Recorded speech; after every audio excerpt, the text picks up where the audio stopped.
going to bring up a couple more chairs. I think there are supposed to be more of us seated back there.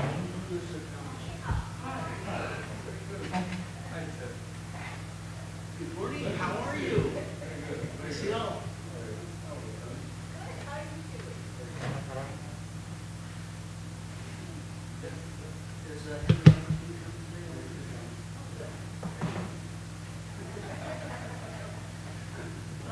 Nice to see you. Yes, good, good. Good. Good. Very good.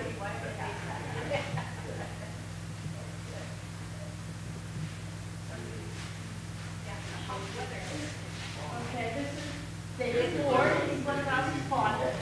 David, Hello, David. Pleased to meet you. Nice to meet you. Very nice to meet you. we call her Polly, but this is Mary David. Oh, hi. Nice to meet you. You're David Ward. Yes, that's right. And David Nichols. David, easy. So you can sit here if you wouldn't mind. Okay. Space. I hope we find it after having you step in the bathroom. Just letting it coffee and tea now.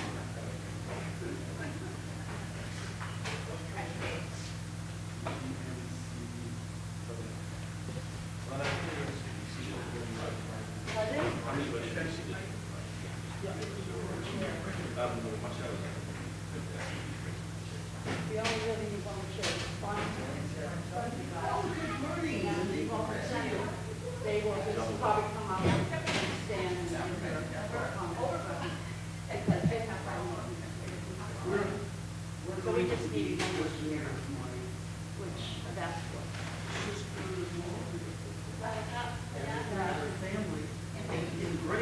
Everybody that's so let's see, the moderator, yeah. Maybe we'll have a moderator here. Moderator in the middle and I can move around the I sides. think what I at the end would be best. Because there's no middle, there's three. So I think the moderator might be very nice right here. Right? Okay, so we just need the one more chair. You got your chair. So there's literature, leadership. I can do it. I didn't bring these because you ran out. We're going to get a new one ready. Fine. Okay.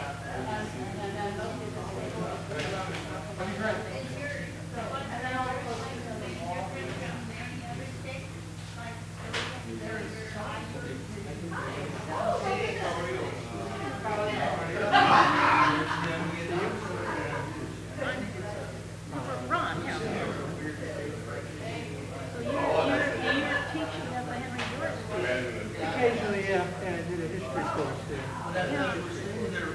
I learned a lot. I don't seem to be Henry George anymore. I have to say. No, I think what you have to do, you know, you have to connect it all the time. You know, you start and you go from here and you try to bring it back to the origin. You know, but if you just keep the story, you know, there's so much going on. You have to connect it. Yeah, because I have been George.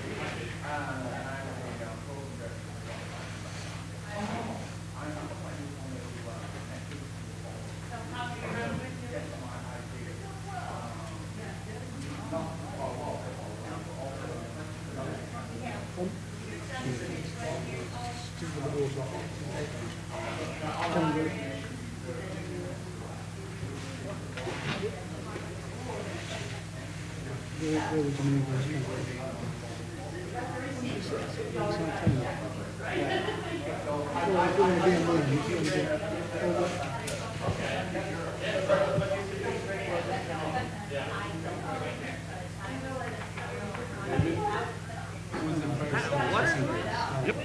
You're not supposed to drink much water, obviously. I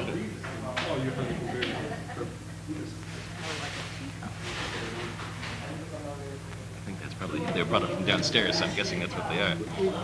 We're not connected to the Wi-Fi internet, are we? If you want, we can. Well, yeah, could we just try 5 minutes? Because what I'd quite like to do if it were possible, but I don't know if it is. It goes to the...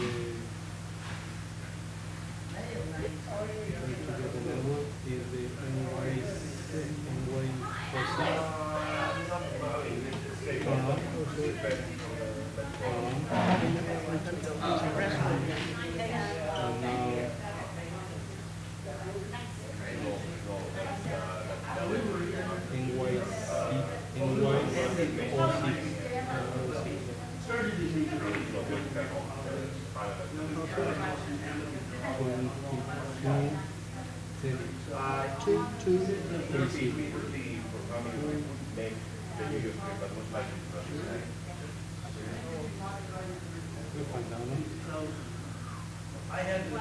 I love Tony. 2, 2, 3.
Is 22 is 30.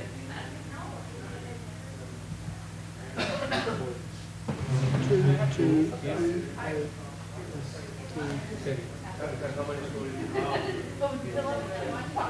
And give it away for no interference with my live streaming.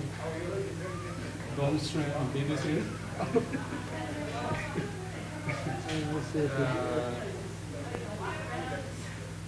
If I stream here, I'm going onto YouTube and try and download a little snippet of a film that I made in India. But I don't know what the sound. I saw that one. I watched it. You've watched Thames Road? Yeah, I watched it. Well, what I was going to do was to just show the first 2.5 minutes. Let's play it now. That way it gets fresh on your computer. Together or the kind of one place and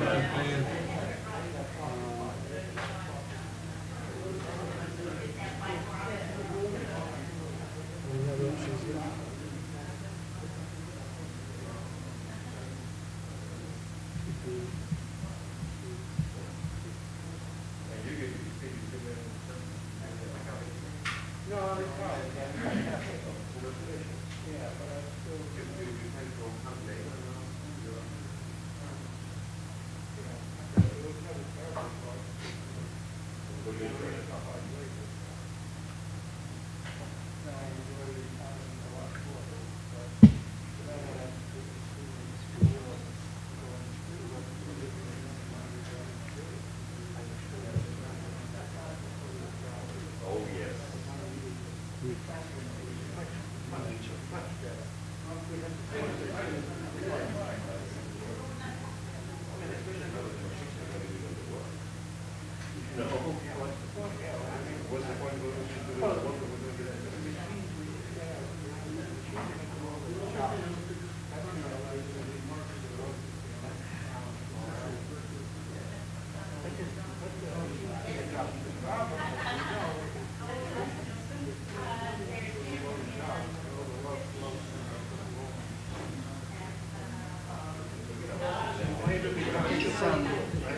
It's 5 to 9. We said we start at 9 o'clock. I think we should delay it 10 minutes, just so we can get some more people in the room. Yeah. If that's okay with you? Yeah, I thought the Schockenbach board was coming, but maybe they're not. Oh, there's certain members coming. You see the Bluetooth Yeah. of the... Schockenbach wouldn't pay for people. Are you using the Bluetooth? Okay. Can I turn on the Bluetooth? Oh yeah. I'm not using it. But we are.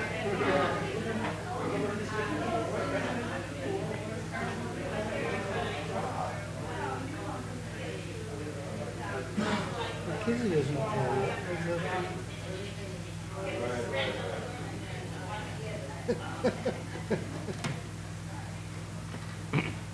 You don't look terribly surprised, Marcel.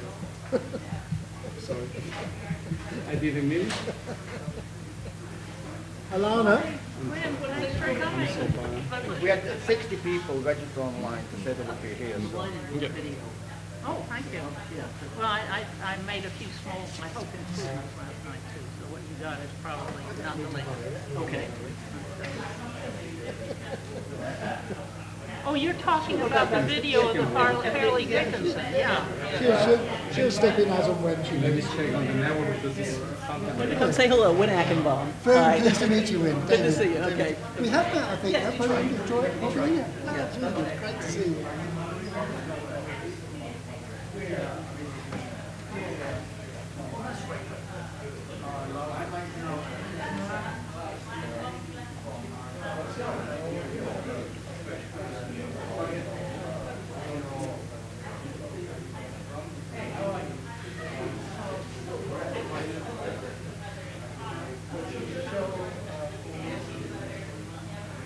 Where's Kizzy?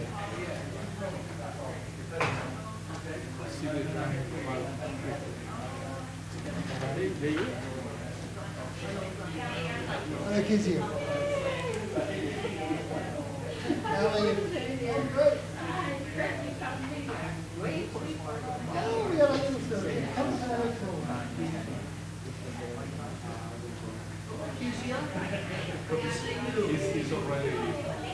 He's already up. It's up and running. How people can see it's something like Is there, it will be on this one. He's running first.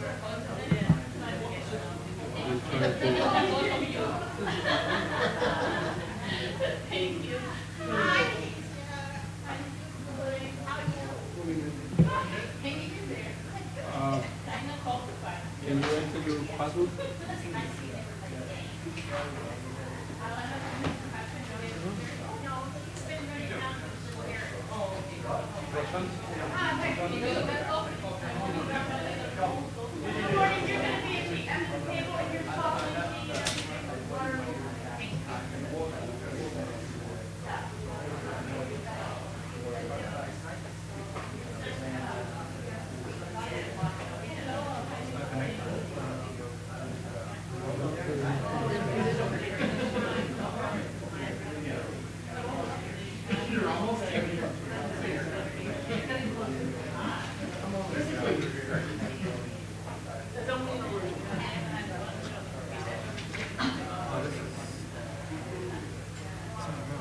So when things come, I will bring the wire here. Okay. That way we don't have no. You have a.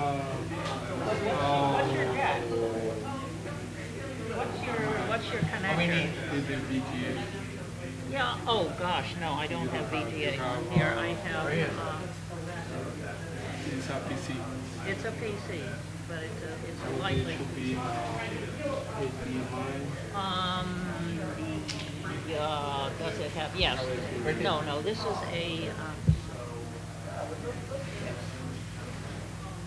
I mean, I could use another, HDMI. I don't see HDMI here. sort of lightweight It's on this Beelys. side. What's this thing on the other side is the, what's the name of that guy? No, no, that's USB. USB, that is, That's I've forgotten the the name. power? No, that's not the power. The power is, yeah. Well, I can use somebody You want else. to put it in the USB, and I can play it in the other computer? Yeah, okay, I have it on the stick. Here. What you've done is fine. Okay. What you've done is fine. Don't worry. All right. Oh, hang on. You've taken the connection of the right. Yeah, we're trying to get her disconnected. Oh, I see. Okay. No, I'm assuming this is still working. Excuse me, I'm going to stand behind. No, that's okay. I was just I was worried about running over the cords, actually. So. Gotcha.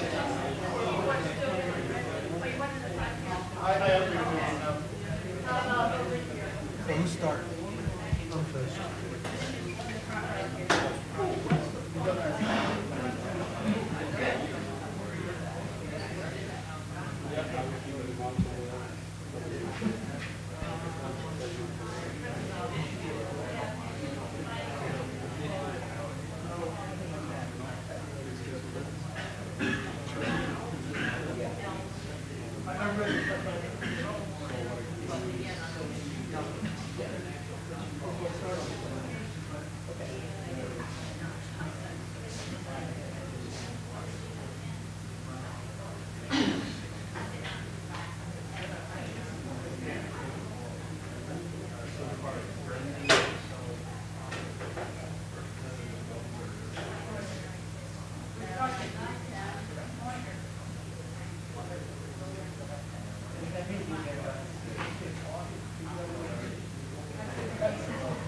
Hello. Marcel, I need the microphone.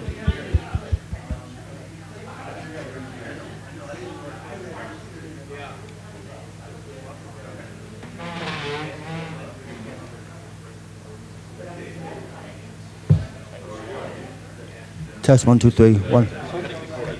Hey Josh, do you want to just sit down for a minute? I'm just gonna...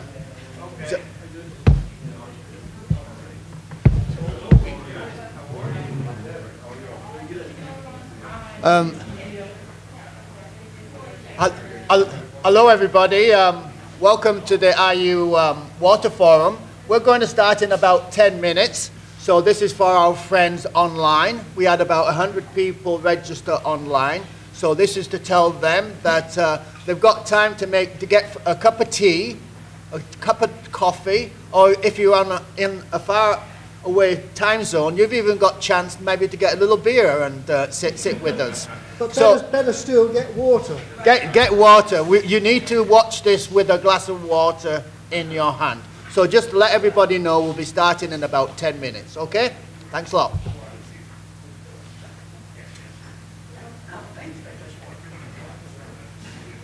Ooh, what are these, question cards? I'll take some, or two.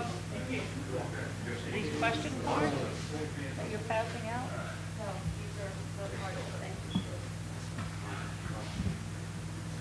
Suddenly realized I did not bring anything to take notes on. I'm racing out this morning. The one thing I didn't bring, well, I got stickies in here.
I get the best from everybody. Right.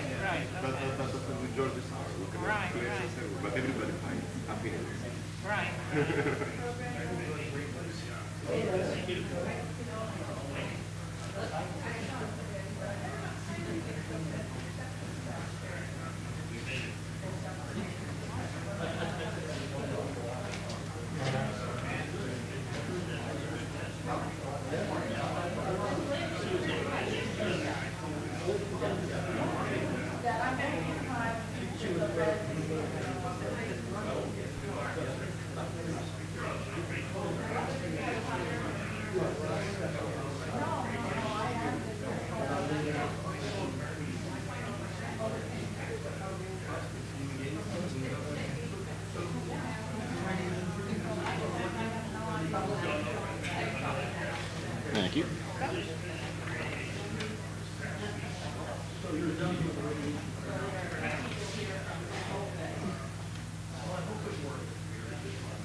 You've got coffee there, you don't Yeah. need water.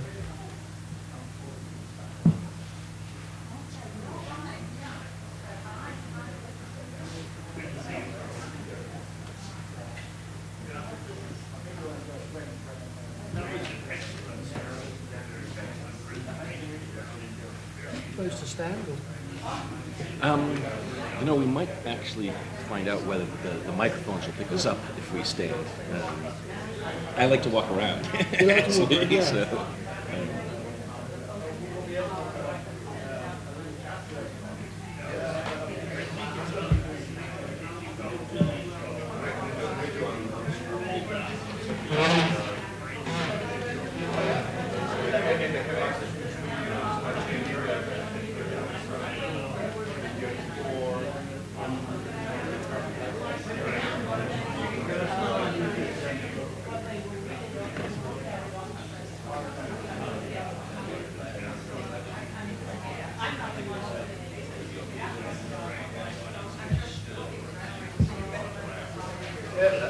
What I would say is that if you stand up, you hold the microphone, and yes, you can walk around. Because I will follow you on the camera. Okay. That's no. The only thing I won't be showing is I won't try and be on the slide and then come down to you. I'll just keep on you. But when we post it online, if we have your PowerPoints, we can insert them. So if you want to walk around, stand up, you just take the microphone.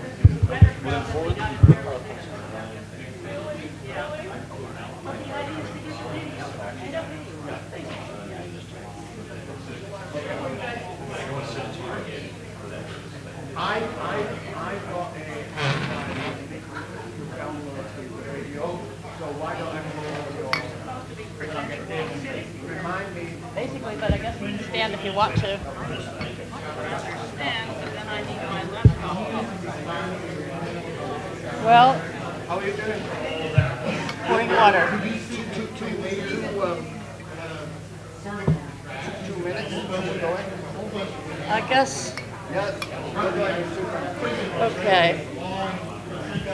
We had 60 people registered in it. They're going to trickle in. Gonna need more water. And let me pour, excuse me, I'm going to reach across here. Use water. And then I'll fill that up.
Point there.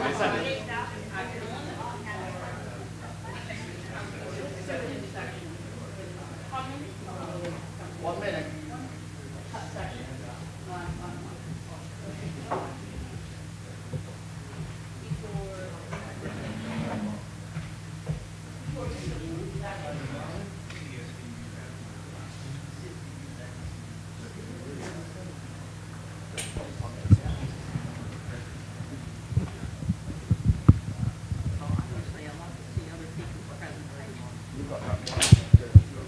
Are you going to stand up and walk Yeah. around? Well, I won't do much walking around because I haven't got a remote control on the thing.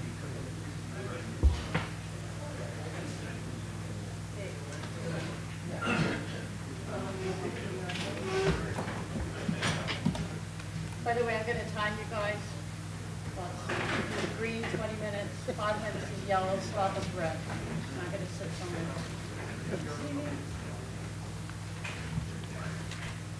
Does everybody have program? Okay.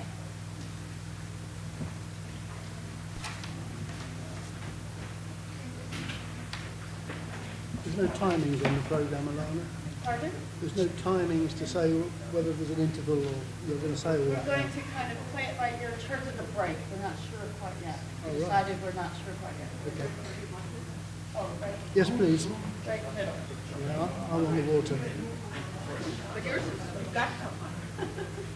Oh, yeah, but I'm going to need more. 1, 2, 3, 4, 5. This should be mine, or this is That's yours. Okay. That's yours. There might be one for Yeah. I only had 7 glasses.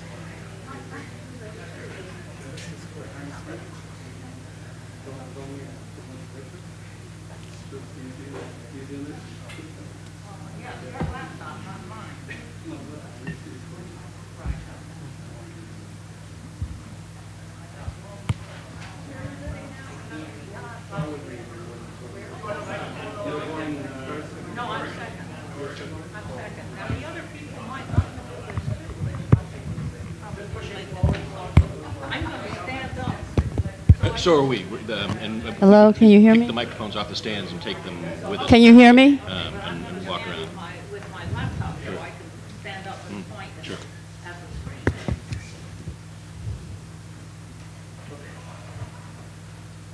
Meanwhile, I'm going to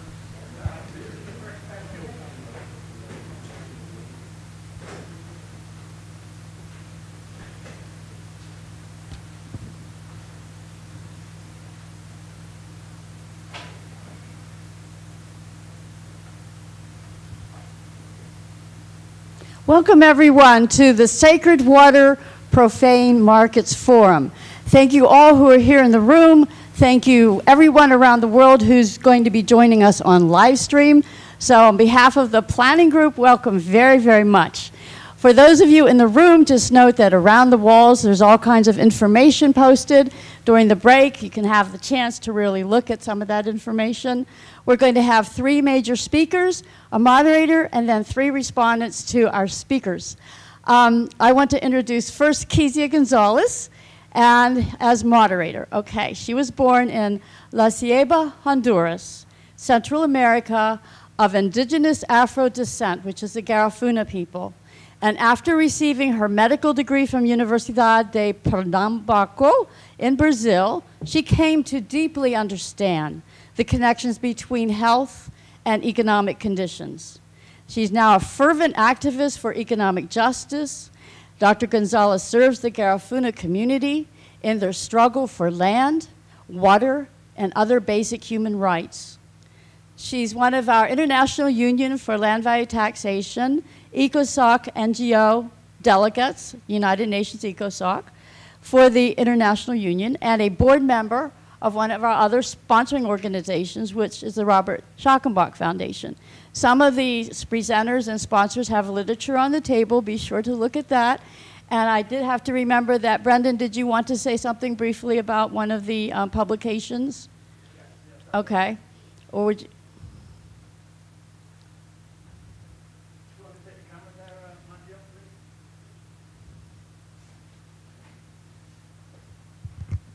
Welcome, everybody. My name is Brendan Hennigan. I'm the program director of the Robert Schachenbach Foundation. It's a pleasure to have you here today. There's one person I would like to introduce to you, and that is our president, Bill Gwatney, and his wife, Tony. And if you've got any questions about the Robert Schachenbach Foundation, Ted is available for you to speak to them. I'll keep it very short. There's 2 people that we really need to thank. One of them is Mason Gaffney. In this issue of the American Journal of Economics and Sociology, in November issue 2016, he wrote an article. Well, the issue is on his work on water, sacred water, profane markets. And Polly Cleveland will be saying a little bit about that later on. So we need a big thank you to Mason for his lifetime work in this field. The other person we should thank, and I believe he's watching online in Technicolor, is our good friend, board member of the Robert Schachenbach Foundation, Ed Dodson. Ed got in touch with us in November and said, we must do something with this. And he really pushed and lobbied so that we could do something, and this is what we have today. We got this forum, we've got the audience, we got it online, we'll post it online on our website, and what we want to do with this is very important. We want the IU, they want to implement a policy, and also RSF. We want to talk about what we can do in the future. So thank you very much, and I'll hand it back over to Alana. Thank you very much indeed. Thank you, Brendan. We're really all set to go. I know a few more people are going to be coming. Our third respondent needed to be late anyhow to take her daughter to school, so we expected that. She's been forwarded some of the PowerPoints, so she'll be prepared. So I'm going to cross through in front of you and sit here on this side with the time cards. And, oh, Kezia, the microphone. Thank you. We're ready to go. Good morning. It's a pleasure to be here participating of this excellent and primary panel over here. As Brandon mentioned, we are celebrating the thoughts and the input and economics of our philosopher, Mason Gaffney. This matter about water is very important and very touching for me. It's very close to my heart. As Alana has presented me, I am an indigenous Afro-descendant woman working for social justice. Since I become Georgist, I have devoted my life into this thought. And I just want to take a few words to tell you that water is an element that is very important for people's survival. As a medical doctor, I could say that water is part of our body, and that makes it very vital for us to have water and to access to clean water. And that is a struggle around the world.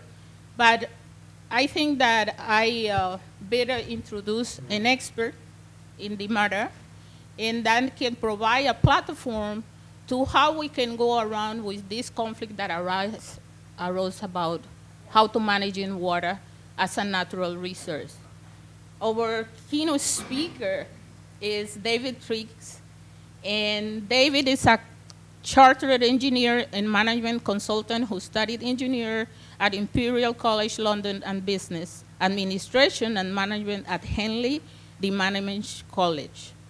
For more than 40 years, he specialized in water and environmental management, working through the UK and worldwide, mainly in developing countries on both small village projects and mega projects in capital cities. David has been a member of the School of Economic Science in London for more than 50 years, where he has studied, taught political economy for a similar period. He's president at the International Union of Land Value Taxation and chairman of the Henry George Foundation at Great Britain. David. Thank you very much indeed, Kezia. Well, that's not who I am, really. That's some of the roles that I've played at different times. But as Kezia said, mostly I'm water. You're looking at water. Water is life. Water is sacred. As a consequence of coming here, and as a consequence of making a brief sojourn into California to look at the irrigation systems and the agriculture in California, and then coming here yesterday and going yesterday to Ground Zero and witnessing the commemoration there. It's water. And the effect of seeing that commemoration brought water here. I cried. And it illustrates, in a sense, the sacrality of water. It's the very essence of our lives, of life. It has this most extraordinary quality of bonding. in the sense of enabling things to coalesce, to join, to form another unit, another unity. In this case, a human body. Most people die in the world that I professionally participated in of dehydration, running out of water. It kills people. Water is a matter of life or death. But it's the most extraordinary substance, because not only is it a matter of life or death, but that self-same substance is the very height of luxury. Golf courses, swimming pools, all sorts of beautiful ways of using water for amenity purposes. I'm departing from my script, as I say, because as a consequence of my experience here and feeling the need not to give you a PowerPoint presentation that is merely catching a few slides. Because what we're speaking about when we're speaking about sacred water and profane markets is people. Man's relationship with water. How should men, society, relate to this sacred element that is vital to all life? So that's really what I want to try and just say a few words about. Again, I, as it were, deflected from Kizia's introduction, because there was no mention there of where I've been. I didn't sleep terribly well last night, thinking about this morning, because I knew I was not satisfied with what I had prepared in advance. And what I tried to do, and what I thought I might be in a position to do, but I'm not, is to show you just a very brief clip of a video that was made about the work that I was engaged in 30-odd years ago on the river Ganges, Ganga Ma, Mother Ganges, the source and sustenance of over 300 million people in the Ganges and Gangetic plains. And the film takes the form of a travelogue. I start the journey in the foothills of the Himalayas at the source of the Ganges. And there I meet a holy man. And a holy man says, I ask him, why is this important? And he says, water is life. And he used the term that stayed with me for all those years. The Ganga is the mother of all. Of all. And it's the all that really stayed with me. And in preparation for this, and that's why I say I'm departing from what I'd prepared in London before, I went to visit Mason Gaffney. I mean, for many of us, Mason is a hero. And I didn't know many years of water. So when I went to, but that's why I felt before when I was being invited, and Ed Dodson's name was mentioned, and it's as a consequence of Ed Dodson that I am actually here, because it was him that suggested it might be a good idea for me to make a contribution here. And I'm not going to try and explain what Mason has said, because I know Polly is going to do that very, very sufficiently. And that's why I'm looking to take a slightly different angle. But I was with Mason 3 days ago, with Ted and others. And I asked Mason, we're going to be focusing the inspiration of what we're on today is his work in this volume. And I said, Mason, what's the one key message that you would really like people to be sure to take on board from this gathering? And he said, water is common property. Water is common. I thought, the mother of all, common property. yeah, I can go with that. That sounds just about right. The common property. And so in fact, I do have an angle on this in the sense of what's common. Look at your hand. And you can see water. Look at every body, and there is water. Feel the water. It is a conveyor. It conveys all the elements. It enables them to be fed. So it's the most remarkable substance. So, but it's common. Common in the sense that it's everywhere. I mean, I'm sure you've all seen those wonderful pictures from the satellites of where they show the globe and there's the Pacific Ocean and there's hardly any land in sight. It's all water. The water planet, sometimes known as. But it's common. It's common to all. We all need it. But we are members of a society. So I've said a few words, and I will skip them then to go to at least one of my diagrams. Yeah, I want to go to there. To put in context water and man. Because water, in economic terms, is in fact land.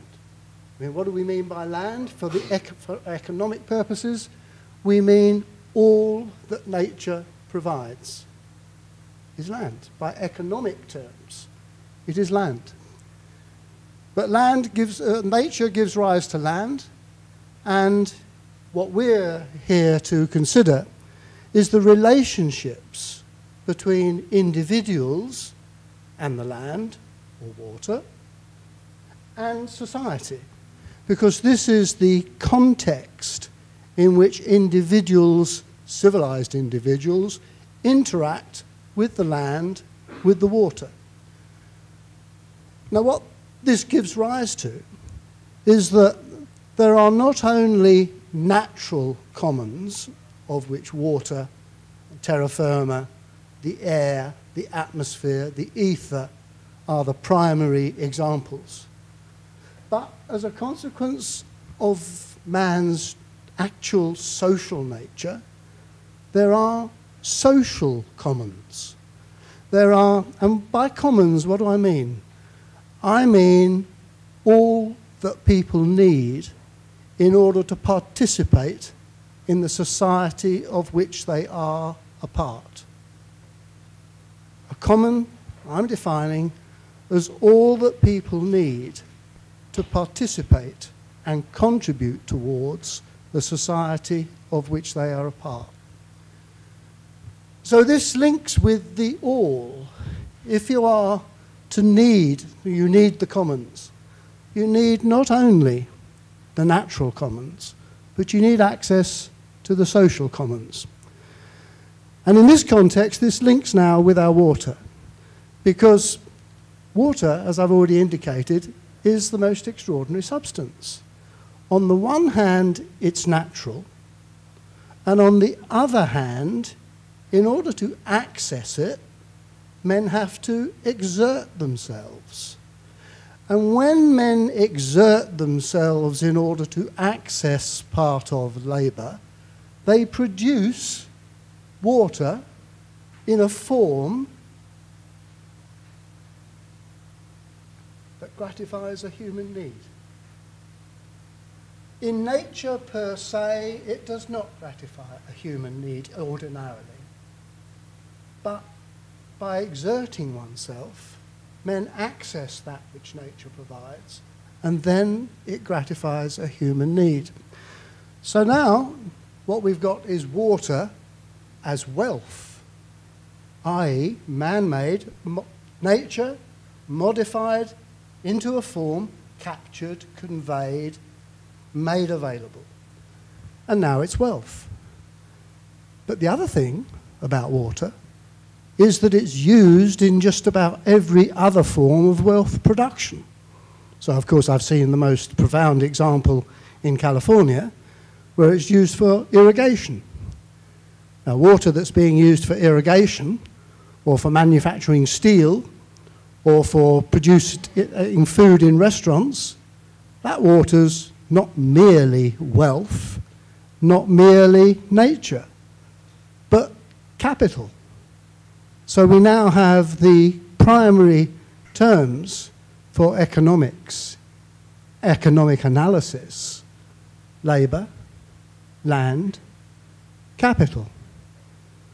And this is what we're illustrating here, is that the individual gives rise to labour and capital, and the consequence of their endeavour is that they earn wealth in the form of earnings.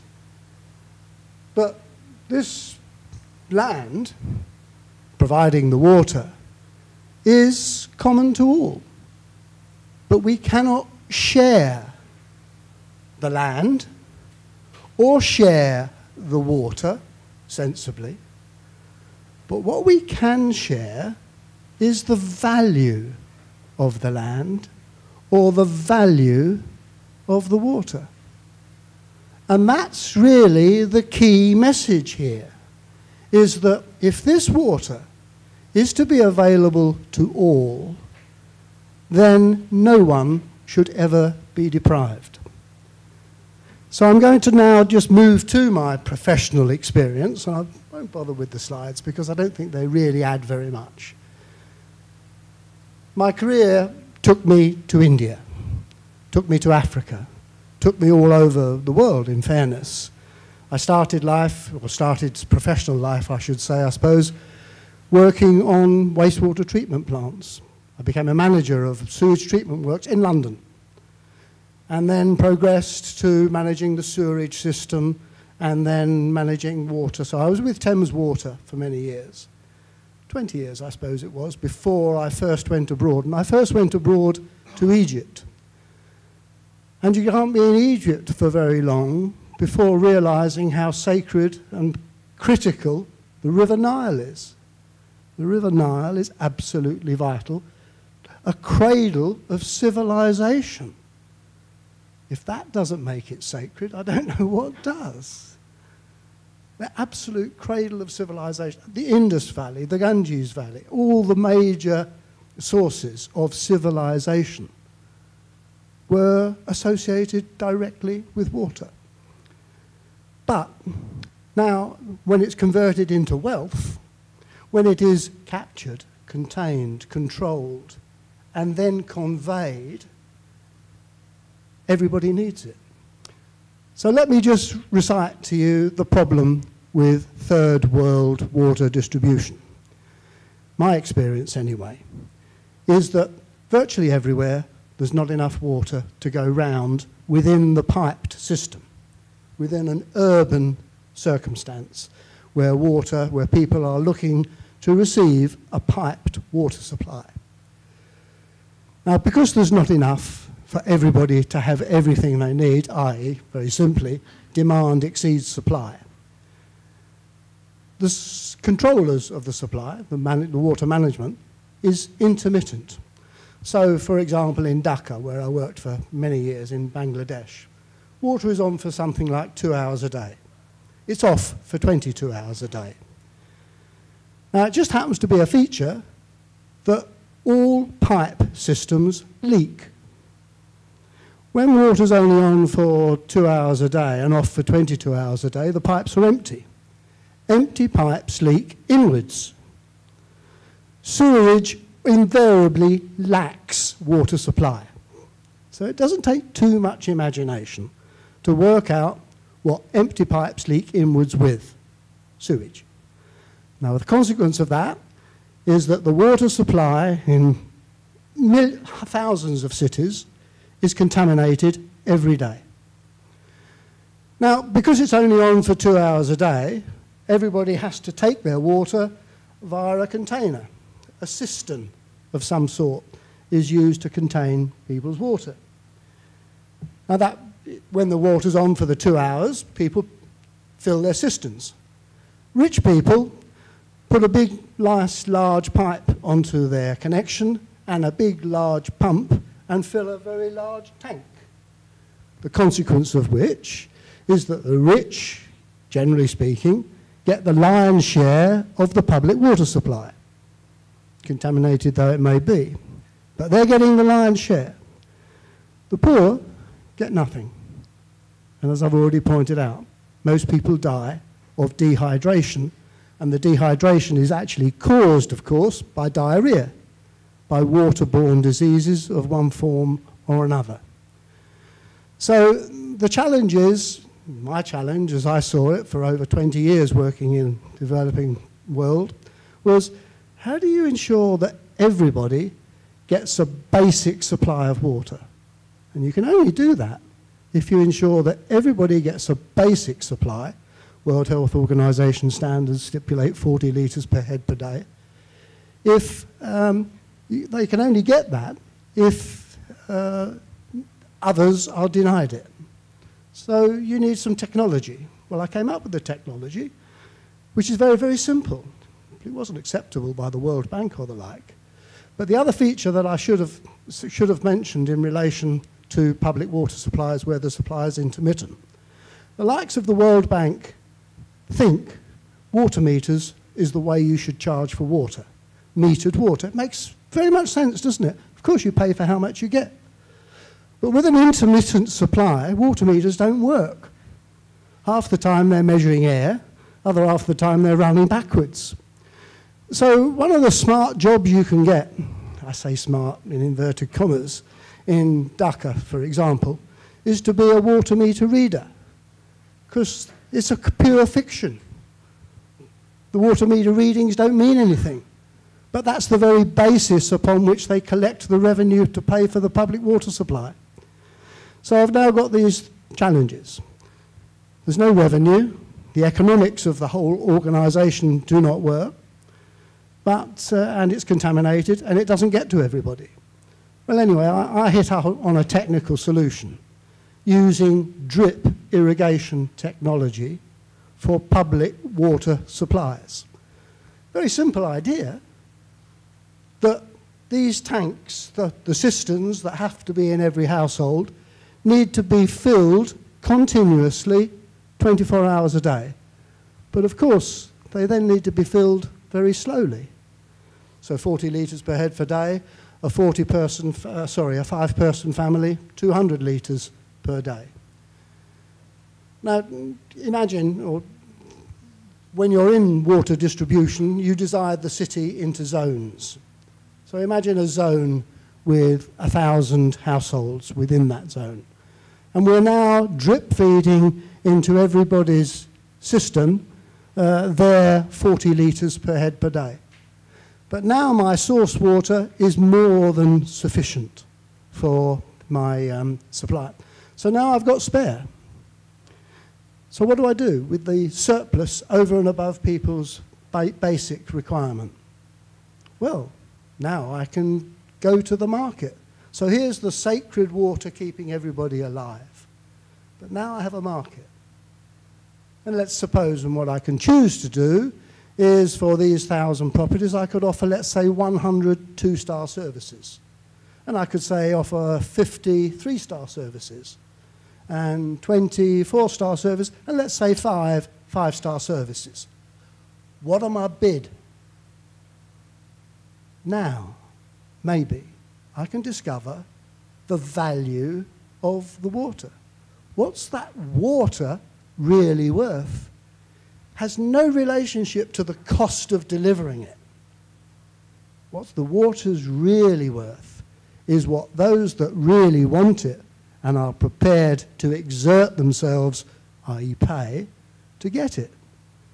And not surprisingly, you would expect anyway, wouldn't you, that the bidders, now rich against the rich, will bid the price of water up very high.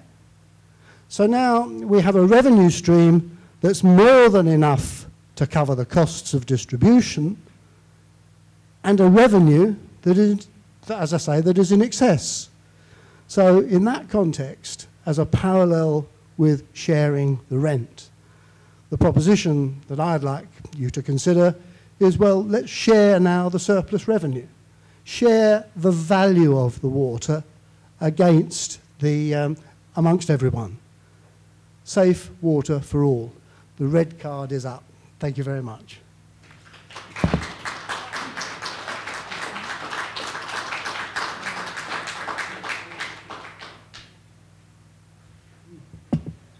Sorry. Sorry, Kizzy.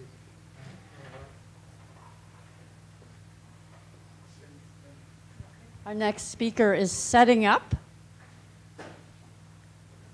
I had a taxi driver yesterday I wanted to mention. I said I would tell his story. It's a brief story. He's from Yemen, and many family members still live there. He said in the cities, the usual case was that they would only have water come in through the water pipes 1 month out of 3. And in the countryside, the women are still carrying the water on their heads. Now with the war, you can imagine it's even worse. They're just having to pay very high water costs to have it imported in trucks into the city. And it's absolutely a horrific example and very sad one, having met this gentleman yesterday, of the urgency of figuring out how to provide safe, clean water for all. So I see our third respondent is here. This is wonderful. I worked in Yemen on Yemen's water supply. If there's any questions in relation to that, I'll be very happy to respond. But the essence was the water supply is collected by Kalashnikovs, and it's the cat growers, barons, that have the Kalashnikovs. The water is being used for growing cat, not drinking. Wow, thank you for that. Okay, Kizzy, you're going to introduce. Our next speaker is Mary Ann Polly Cleveland. Hi, Polly. Polly is adjunct professor of environmental economics at the Columbia University School of International and Public Affairs, where she teaches courses on poverty, inequality, and the environment. She writes a blog called Economicy and posts to the Dollars and Cents website and to the Huffington Post.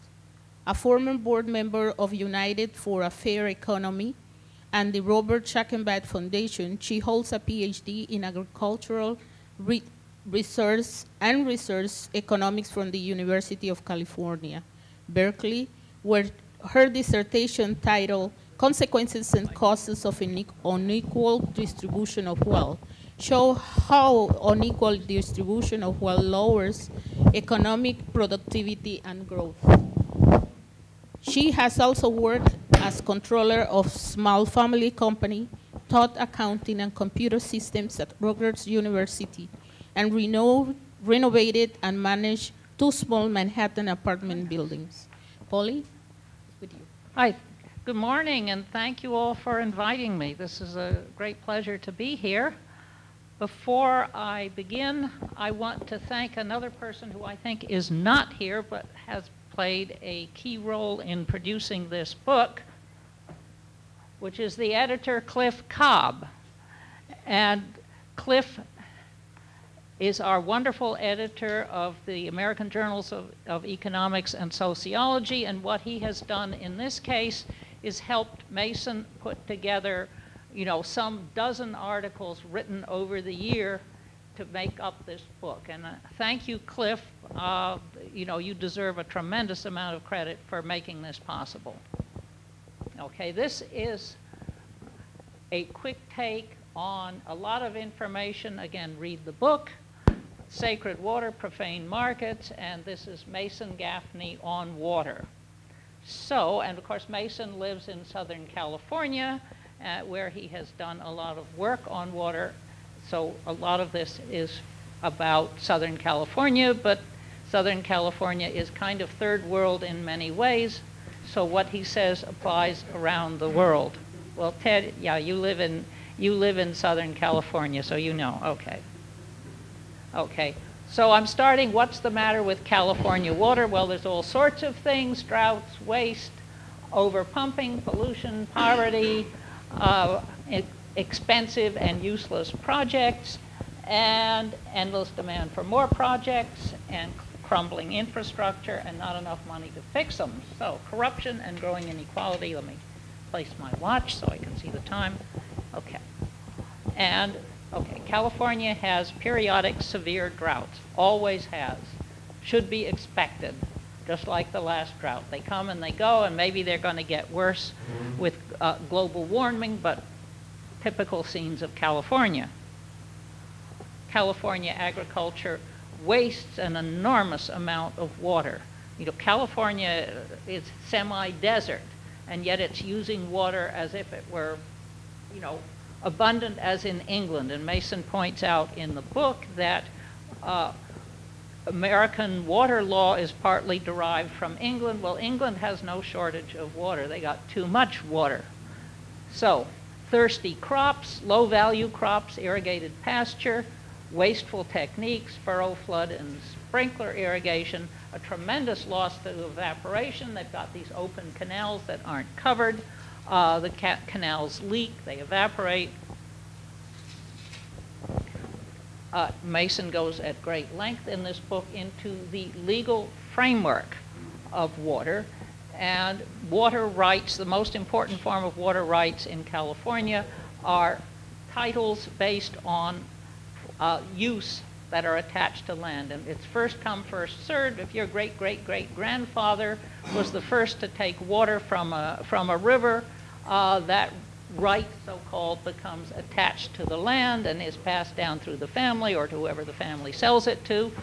And it's first come, first served. So you've got senior water rights and junior water rights all lined up in order of first in time, first in line, use it or lose it. And that's another part of it, is to maintain your water right, you have to keep taking that water whether you use it or not. Now, when Mason moved to Riverside, California, he bought this house on top of a hill, and it had an avocado orchard, beautiful avocado orchard, and he used to send me avocados, which got smushed, but anyway. But he showed me, he had the water, and the water was running all the time, and that was to maintain the water right to that orchard, most of which water he didn't need, but use it or lose it. It maintained the property value. Okay. Another problem, severe overdraft of groundwater. Now we're talking about the San Joaquin Valley there, and you can see down the south, the water is coming from depths of now, I think, over 200 feet or 300 feet. That is, people are sticking their pipes down and pumping water, but at some point you get deep enough, you're running into brine rather than water. So, crisis, crisis, crisis, bring us more water, where the farms are drying up. Pollution. This is agricultural runoff is very destructive. Salt, arsenic, selenium are a big problem in the lower part of the San Joaquin Valley. Central Valley residents have to drink bottled water because of nitrate pollution. That's from all the fertilizers. Fish are dying in the delta. And the San Joaquin River National Wildlife Refuge, well, it's too toxic for humans in there. That's land that became a wildlife refuge because nobody could farm it. It was too toxic. So much for the wildlife. Pesticide, poverty, unemployment, and illness. This was just in The Guardian 2 days ago, so I grabbed it. Too much water displaces. Too much water and mechanization displaces farm workers. I've talked about the tomato harvester elsewhere, but and pesticides, of course, endanger the health. This is from The Guardian 2 days ago. And California is famous for these gigantic water projects. This one is particularly obnoxious because it was built supposedly because Los Angeles was going to dry up and blow away without more water. In fact, Los Angeles had and has plenty of water, provided it undertakes a little basic conservation. But so there was this huge bond issue. It came into operation around 1974. And guess what? They found they had so much water, Los Angeles didn't really want it. So they started distributing it to the giant landowners on the west side. Here is the delta. This is San Francisco, and these are the big old landowners. Whoops. Okay, page up again. on the west side who suddenly found themselves, these were some of the biggest landowners in California, suddenly found themselves with lots and lots of cheap water. Surprise. Okay, so, and this is the State Water Project. It continues down the west side. The water is pumped over the Tehachapi Mountains around about in here, whence it goes on to Los Angeles and down to San Diego, where it's mostly used to refill overpumped groundwater. And it costs, I think that was a number in there, about $3,000 per acre foot to deliver water over the Tehachapis, while people down there are getting some water for next to nothing.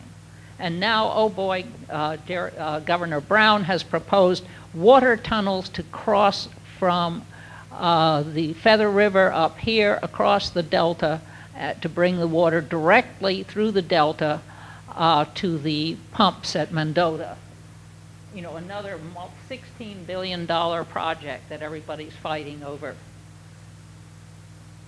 So, you know, when will they ever learn? Meanwhile, there isn't funds to fix deteriorating infrastructure. This is the Oroville Dam, which is the source of the water for the State Water Project. Environmentalists actually brought suit, I think 2005, claiming that the spillway was cracked and unsafe. Well, nobody had the money to fix it. Now they really have to fix it. You know, $200 million to fix that spillway. Who benefits from the State Water Project? Well, surprise.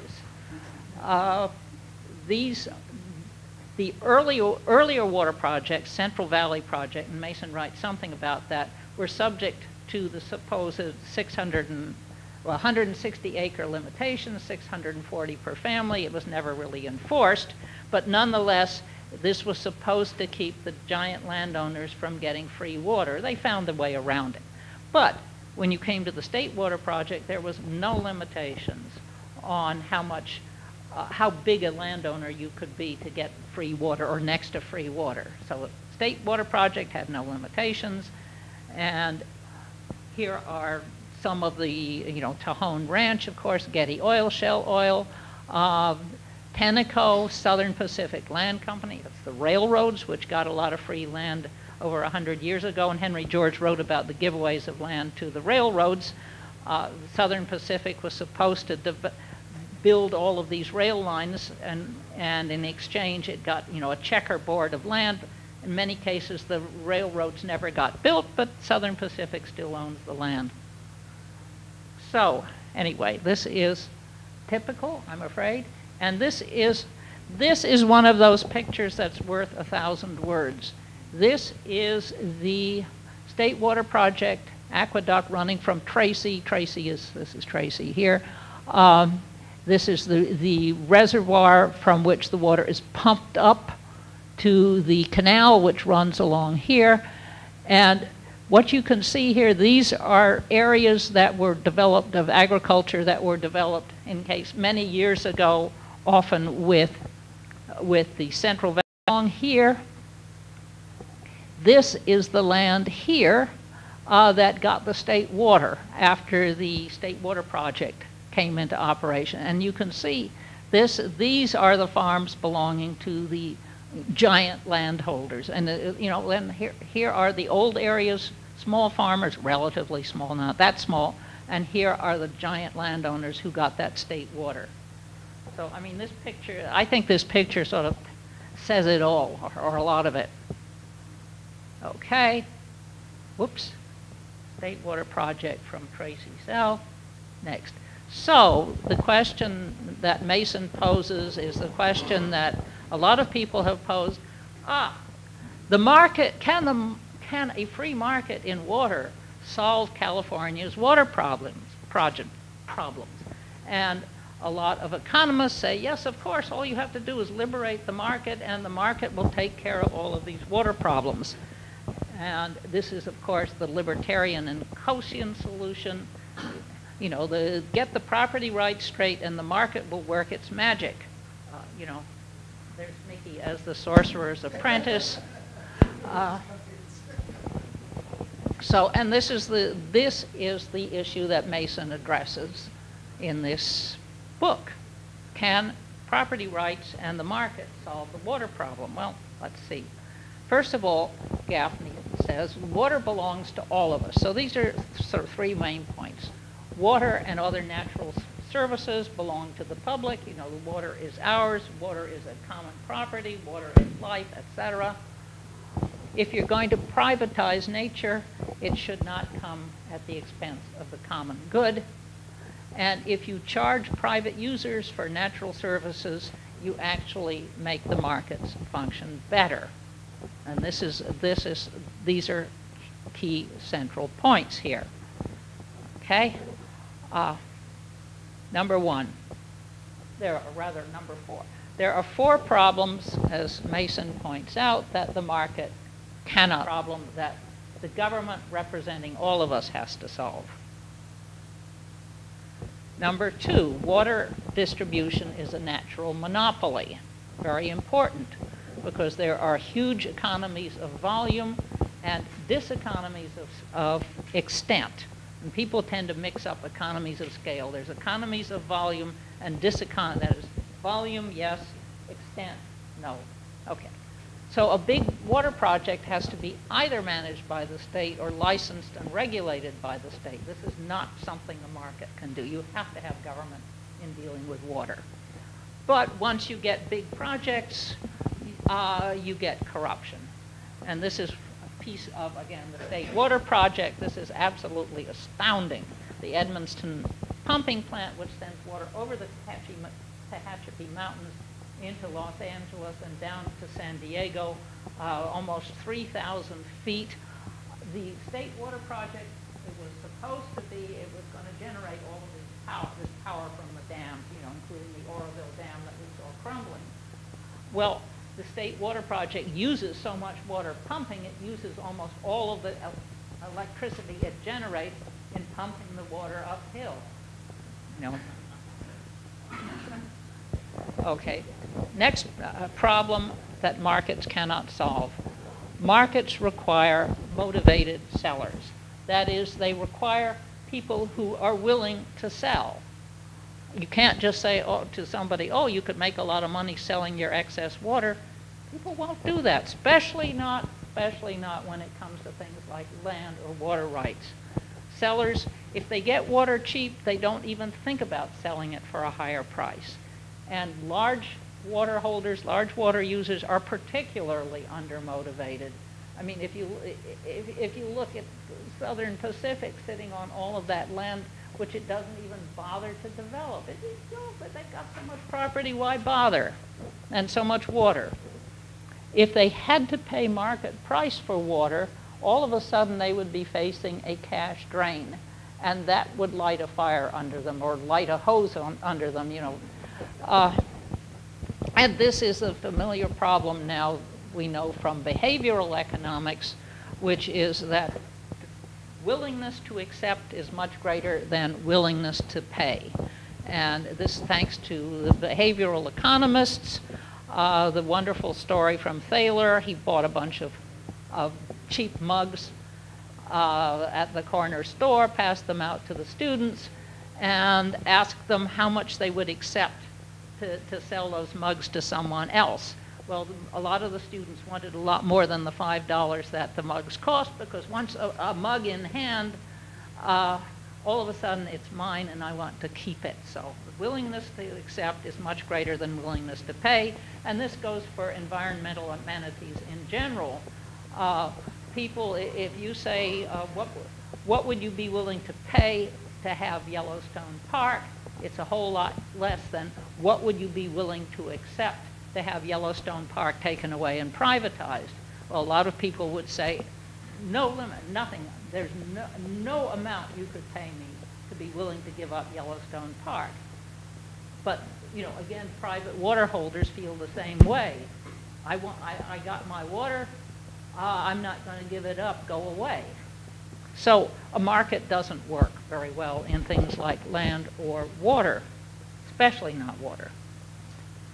The fourth problem that markets cannot solve is rent-seeking perverts the market. That is, people scramble to get water rights and and hold them by wasting water because, you know, the value is going to go up. I'm going to grab it and sit on it and maybe make a killing selling it later, or who knows.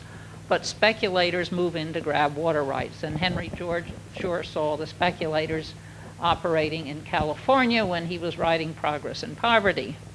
So again, the moral is government must charge market rates for the water. That would stop speculation in its tracks. And again, you know, charge by the amount of water used, put land taxes on the land that is benefited by the water, and that was what the Wright Act did 100 years ago. Here's some almond orchards in the Westlands Water District, which was where some of the biggest landowners had. I mean, you can see these almond orchards go on to the horizon. They are so huge. These are some of the same places that you saw the pictures earlier. Okay, states should charge market for water. This will encourage conservation. Of course, underpriced water is overused. That's why you have water shortages. If water is free, people treat it like it's free. And at the moment, urban water is priced much higher than farm water, so urban users subsidize farmers, federal taxpayers subsidize state taxpayers. So if the state were to charge water, and I think Mason had an example that if farm water were charged at $200 an acre foot, that would be enough to pay for all preschool education in California. It's a huge number. And again, as I mentioned, $3,000 per acre foot to bring that state water over the Tehachapi's. So, but if you give water away, you've got a constant water shortage, and then there's always this call to invest more water in supplying more water. So revenues would be huge, and what charging market will offset concentrated, especially because the biggest possessors are the most inefficient users. It's just natural. They cannot manage properly. They are too large. So it will fall harder on low-intensity users and speculators, encourage high-intensity use, more production, more employment. So it's a win-win-win if you tax or charge for water. This is a couple of my favorite quotes from Adam Smith, and he contrasts the large proprietor with the small proprietor. Again, a large proprietor is very wasteful of land. A small proprietor is the most intelligent and successful of users. So I'm a big fan of Adam Smith. Also, the state should charge the same for ground and for surface water. Groundwater, at this point, the state is not even allowed to ask groundwater pumpers how much they're pumping. Right. It's a bit, and of course the state can't collect the information. I mean, they try to collect it, but it's the pumpers are very much protected. And then people say, oh, well, it's an open access common. No. I mean, look at this big old pump. It's very easy to find out who's pumping, and all you have to do is put a meter on the pump. But of course, that's against the law in California at the moment.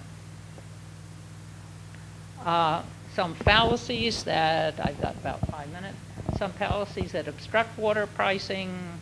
Water rights are real property. No, water rights are licenses issued by the state. They can be changed. The legislatures have a great deal of power to control and price water. So that is a fallacy. This is not like land, not like real estate. Okay? Cost of water is passed on to consumers. Oh my God, if we charged the farmers for water, the price of food would go up. Not so. California sells food into the international markets. The only effect of putting a proper price on water would lead to much more intensive production, and yes, it would drive out the rice and the barley and the irrigated pasture, as it should. So anyway, so you will get both more employment and more production by charging for water. Fallacy number 3, if it's cheap to use local water, you should only charge what the local water costs to supply. Nonsense. As an economist, you should charge on water what it's worth. Gaffney gives some examples, but the value may be 2,000 per acre feet, and you're charging only 20 per acre foot. I mean, that's ridiculous. So, okay, this is how a public market would work. In other words, as a practical matter, how does the state go about charging for water? Well, if you imagine a water master controlling the water that comes down a particular irrigation area, at the moment, these are the folks who have rights. And Pioneer Ditch has the most senior right, Highland Canal has the second, the People's Ditch, and so forth. So these are irrigation districts that have water rights by order of seniority. Ridiculous, because it has nothing to do with who can use the water more efficiently. And here is how you could do it by gathering the information on how much each ditch was willing to pay for whatever volume, put it together, get a water demand schedule, very easy to do, and then charge for water. If this water is scarce, the water price is high. If the water is abundant that year, the price is low. And look at this. Here is our old supply and demand curve. At one particular point and place on an irrigation canal, you can collect a whole bunch of rent by charging for the public water. And that's what you should be doing. And one more comment on the fallacy of private water markets. Mason is taking after this guy of the Environmental Defense Fund, which is sort of sold out to the water marketers. Don't get me started on them. Every subsidy and giveaway engineered by pork barrel politics becomes sacrosanct, perpetual property, and taxpayers forever incur ongoing costs of $60 an acre foot or more to deliver water for $3.50 to landowners who can resell it for $400. Now those numbers were from many years ago, but the Environmental Defense Fund has been one of the worst offenders in saying, oh, well, just turn the market loose regardless of the subsidies. So the people of California are rats on the wheel, paying taxes to provide more water to farmers every time there is an emergency. Okay? And conclusion, again, water belongs to the public, water is life, however you want to put it, and these are 4 points in the last chapter of the book. Equity creates inefficiency. Inequity creates inefficiency, and now you're talking about allocations of water rights, which are based on history, like first come, first served, and political power. And talk about political power, California is rife with examples, including the State Water Project, which had, as far as I'm concerned, a negative benefit-cost ratio right from the start. Equity and efficiency require reciprocity. In other words, if you get something from the state, you owe something to the state.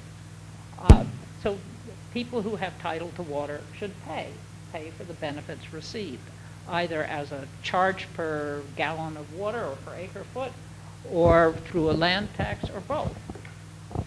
Government has to represent society. That is, society is the first owner of natural resources, whether it's water or land or the sky or the spectrum or anything else. It starts with government representing the public. And finally, ecological limits should be economic limits. That is, environment and economics should work together, because the most ecologically damaging activities are often the least justified economically. And now we're talking about urban sprawl, agricultural sprawl, water sprawl, you name it. So what Mason often says is there are two principles. One of them is highest and best use, which is put land or water or other resources to their highest and best use. And the other thing is conserve for the future, which two principles seem to be in conflict. But rather, he says, no. Highest and best use in the right locations, the right central locations, conservation elsewhere. Highest and best use in the center, conservation around the outside. That way you get the best of both worlds. So, I thank you.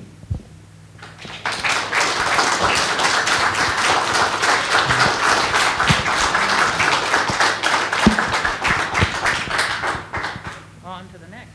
Thank you. Coming to the next speaker, I think he's the person that I can make a comment, and probably at the time of questions and answers can give some advice, because I come from the third world, and I invited a lot of people from my community to watch this in live stream. I don't know if they had connected, but if they do, I think that it's important to paint a picture of what is the managing of water in third world as Central America and the Caribbean. In my country, Honduras, water is becoming a central issue because the government, as a trustee, a state's trustee for water, management water, is giving the license to foreign investors to build dams and for generate electricity. And for that are creating a massive struggle for agricultural in the indigenous community, which is represent, in the case of Honduras, is more or less 12% of the population, but the areas that are agricultural belongs to indigenous people. And water is being given to foreigners for building dams, to the fact that recently, last year, they killed environmentalists in Honduras because they were fighting for the water. And that is the type of struggle we're going on. And what we see in here in all this conversation is it's important to learn what will be the dispositive to advise in the third world. So David Michael is non-resident fellow at the Stevenson Center in Washington, D.C., and executive in residence with the Global Fellowship Initiative at Geneva Center for Security Policy. Michael has researched and written about transboundary water governance, maritime resource management, and water conflict and cooperation. He has led research projects for the National Intelligence Council and the Department of State, and most recently with Oxford Analytica. He currently collaborates with Geneva Water Hub and the Global High-Level Panel on Water and Peace. Dr. Michael is co-author, along with Peter Engelke, the tool of Toward Global Water Security, U.S. Strategy for 21st Century Challenge. He was educated at Yale University, the École des Hautes Études in Sciences Sociales in Paris, and the Johns Hopkins University School of Advanced International Studies. David, your floor. Thank you very much. Good morning to all of you here in the room and online. Thank you very much for joining us this morning. And I'd also like to thank our hosts and sponsors here, the many sponsors listed in the program, particularly the IU and the Schaukenberg Foundation. Many of the issues that I'll be talking about this morning derive from various work projects that were mentioned, and that those studies and some of that literature are here on the table back here. All of those publications are available online. Some of the flyers list the URLs where you can find them, or you can just Google by the title and you'd be able to find references to much of the work that I'll be discussing. And one of the reasons why I find this panel so interesting is because of the different perspectives provided by each of the speakers. And I'd like to throw another angle onto the issues that we've been talking about this morning, placing these water management, water security issues in a global context, and taking off on a couple of the points that David mentioned at the beginning, that water is life and water is common to all. So what are the challenges and possibilities of responding to those issues and ensuring that we can provide water for all as the basis of our common life on this planet? So to begin, when we were talking about managing these water resources that are common to all and are the basis of life on this planet, we're really talking about managing multiple aspects, almost all aspects of human society. Water is the basis of agricultural production, our food supply. It supports vital ecosystems. It is used to maintain our public health and sanitation systems. We're also trying to prepare for and mitigate against weather disasters and extremes and fluctuations in our water supply, droughts and flooding, not to mention the spiritual value of water for many of our societies. And those issues are all tied together across those sectors in the minds of policymakers, decision makers, how to manage that water supply. There are trade-offs and priorities between different uses. Water that I am running through a hydropower facility, that I'm running through turbines, water that I'm running through a dam to generate hydroelectricity, for example, that's water that I am not storing for use at some other point in time for irrigation or municipal demand, for example. There are trade-offs. The issues are also connected through the hydrological system and through global systems. Climate change, to which we are all contributing individually and as countries and communities, through its impacts on our hydrometeorological systems, shifting the timing, the amount of rainfall and snowfall, for example, is impacting our global water supplies. Not only here in the United States, reference was made earlier to the example of the droughts in California, the American Southwest, and whether climate change is altering those patterns, but also globally, because as was also mentioned earlier, California sells food into global markets. So droughts, impacts, changes on agricultural production in California ripple through global supplies, and vice versa. Droughts in Canada, Argentina, global exporters of grains and cereals, for example, ripple through global markets and affect consumers elsewhere around the world. So we need to manage water holistically across these systems and across these users and across these locations around the world. Water security has been defined as the reliable availability of an acceptable quantity and quality of water for human health, livelihoods, ecosystems, and economic production, achieved at an acceptable level of water-related risks to people, environments, and economies. Easier said than done. As the basis of economic activity, we know that access to that reliable water supply is variable around the world, and the most developed economies, historically, are located in a sweet spot of regular rainfall, not too much volatility and variability, whereas countries and communities that lie more at the extremes, think of those arid locations that we heard about earlier, Yemen, for example, having that variability, that volatility, or that aridity, lack of access to regular water supplies, in turn affects the development of those societies through their agricultural production, people's access to safe drinking water, the maintenance of public health, right? And to offset that variability, human societies have historically had recourse to developing water infrastructure.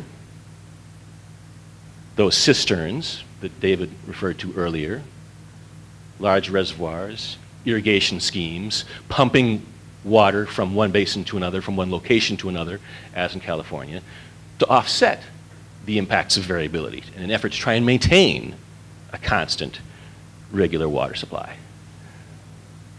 But water is unequally distributed around the world. On a per capita basis, some countries and communities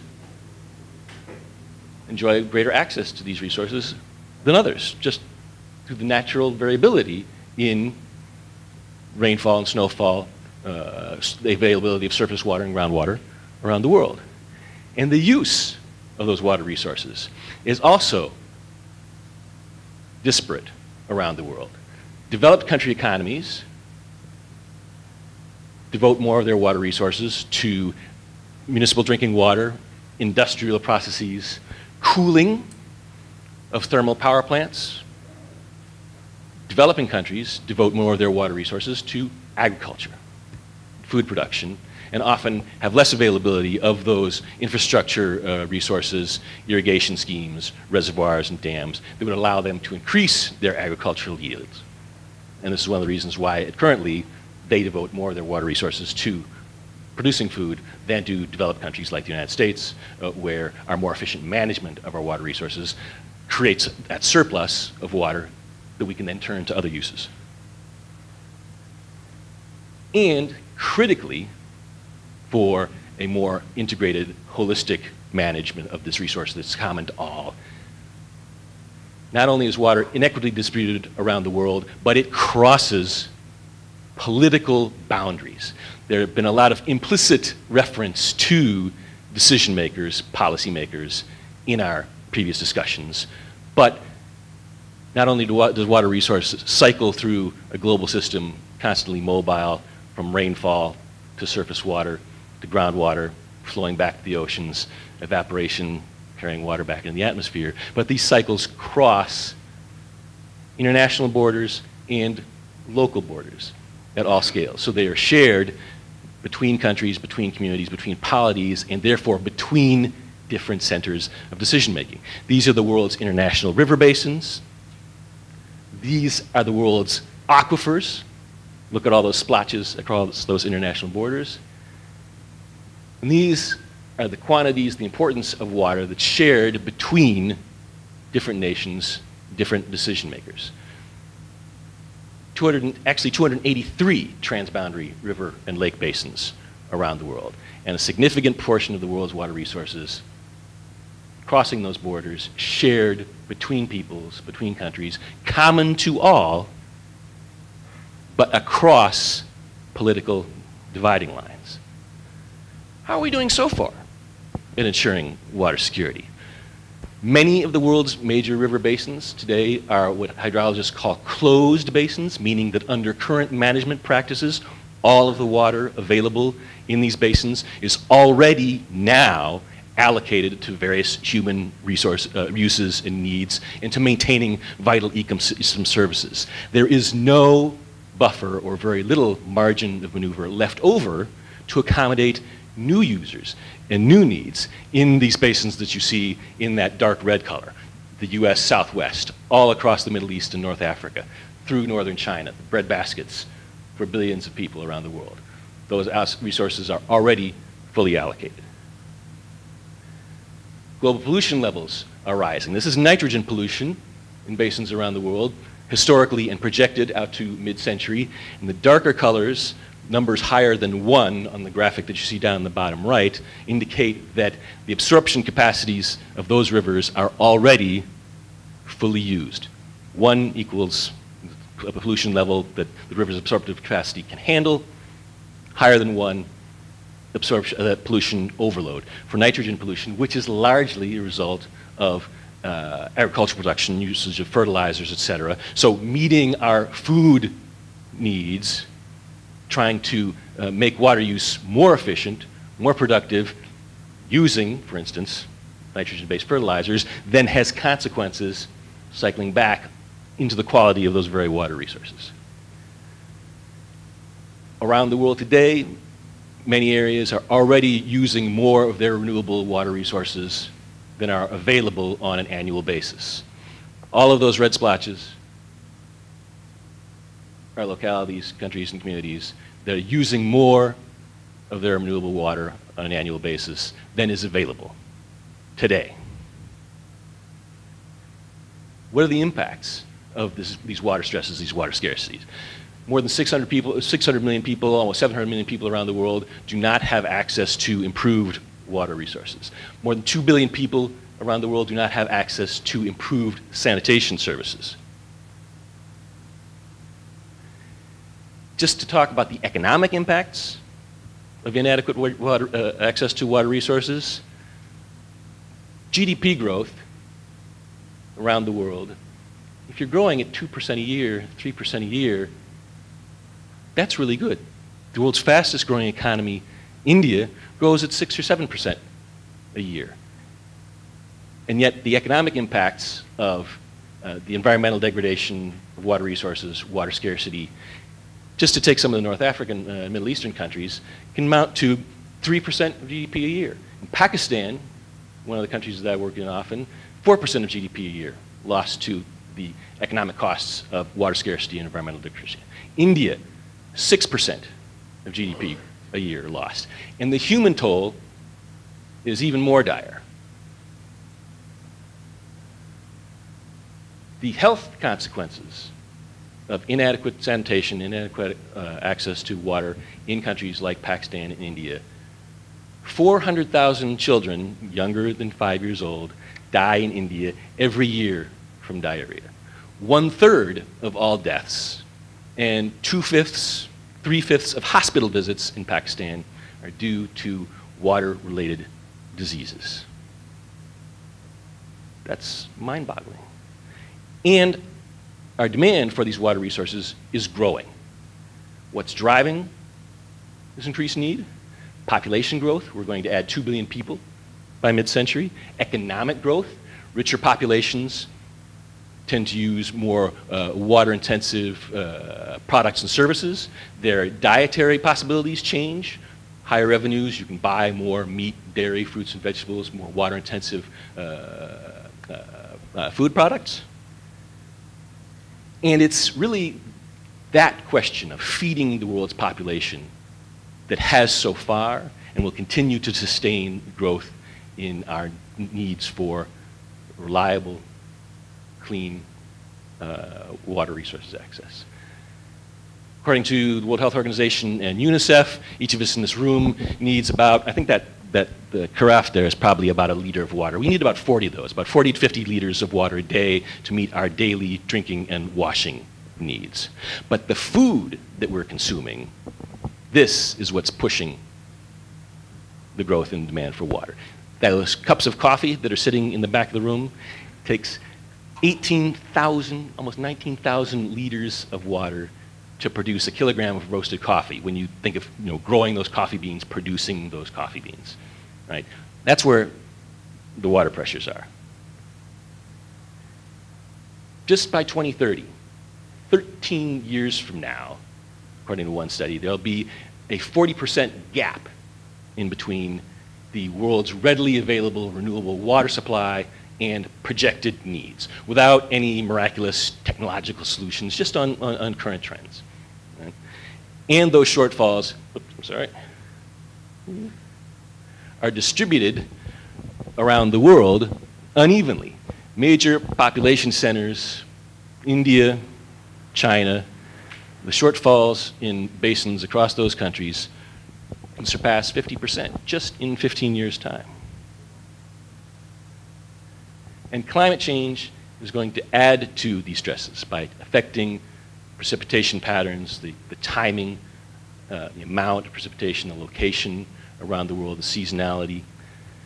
One of the things that I like about these environmental maps is that often they're very easy to read because usually red is bad.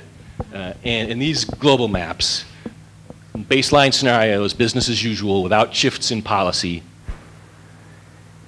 you'll see increasing water stress by the end of the century across environmentally and politically sensitive areas, Middle East, South Asia, Central Asia, East Asia, in the blue global map, and then the increase in water stress is in the lower map. So those areas that are already suffering from water scarcity will see increased pressure on those sources under the impacts of climate change by the end of the century.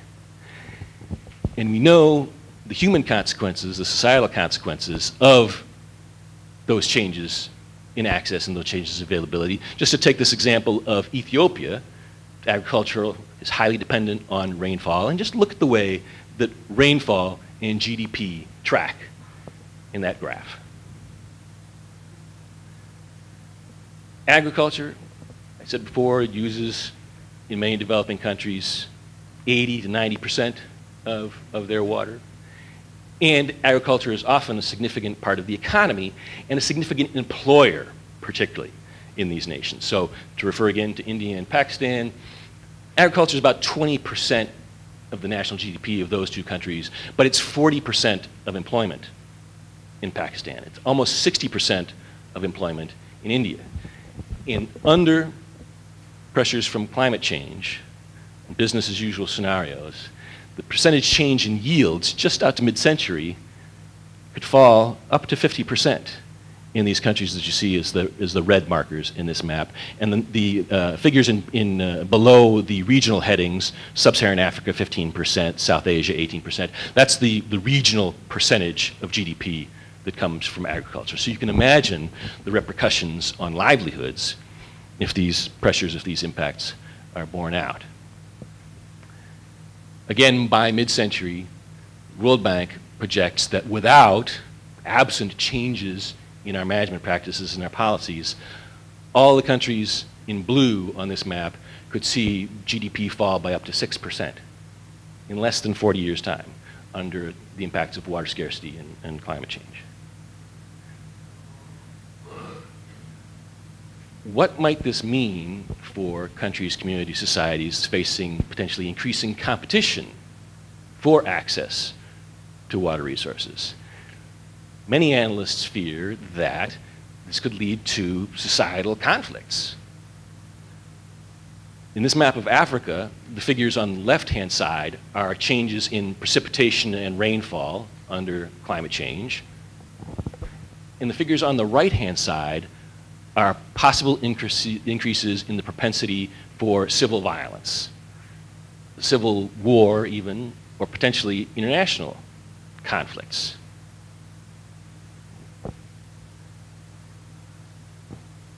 What can we do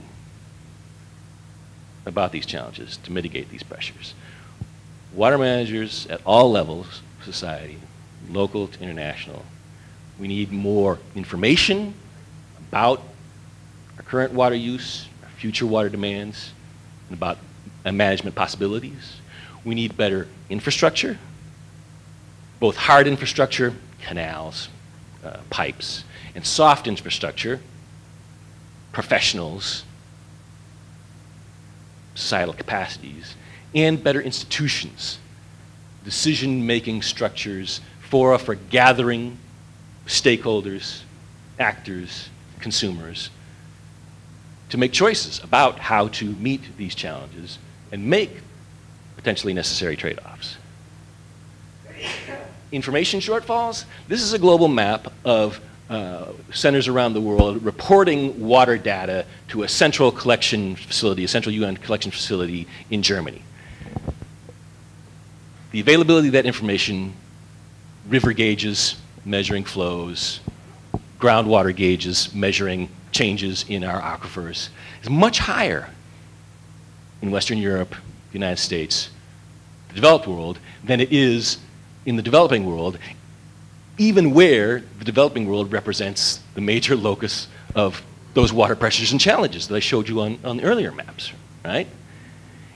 And even the water data that we have from many of these reporting centers is not adequate historically in terms of long-term time series in order to be able to adequately measure and understand changes and evolutions in that water picture. So to know, for example, whether shifting rainfall, shifting precipitation patterns today in California is an anomaly historically or not, to know whether it represents some type of trend, you need to know not only how much is it raining today, but how much was it raining yesterday and last year and 100 years ago.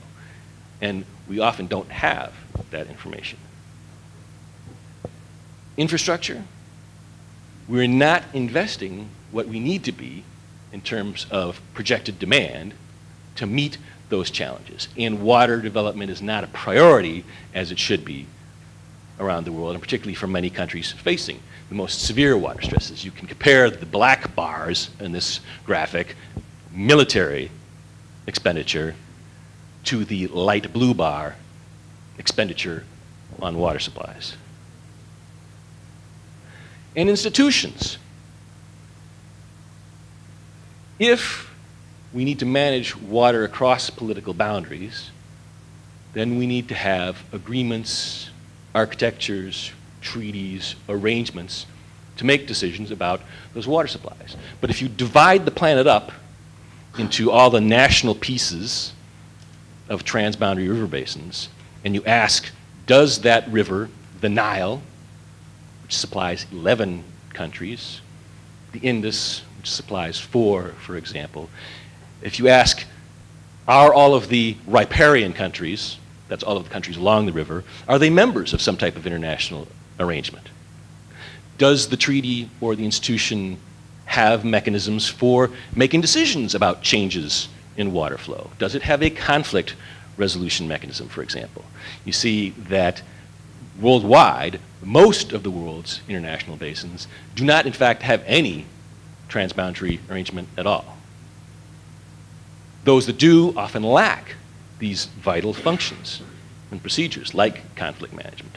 Or those that do don't include all of the relevant countries. So again, to take the example of the Indus, shared by 4 nations, Afghanistan, China, India, and Pakistan, there is an international treaty for managing the Indus, but it only includes India and Pakistan.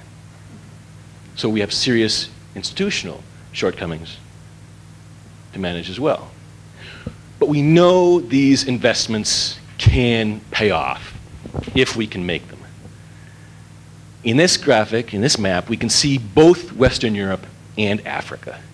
On the far left, you see the incident water stresses. That means the existing stresses, strains, pressures on water supply in terms of mismatches between supply and demand, but also pollution, environmental extremes, et cetera.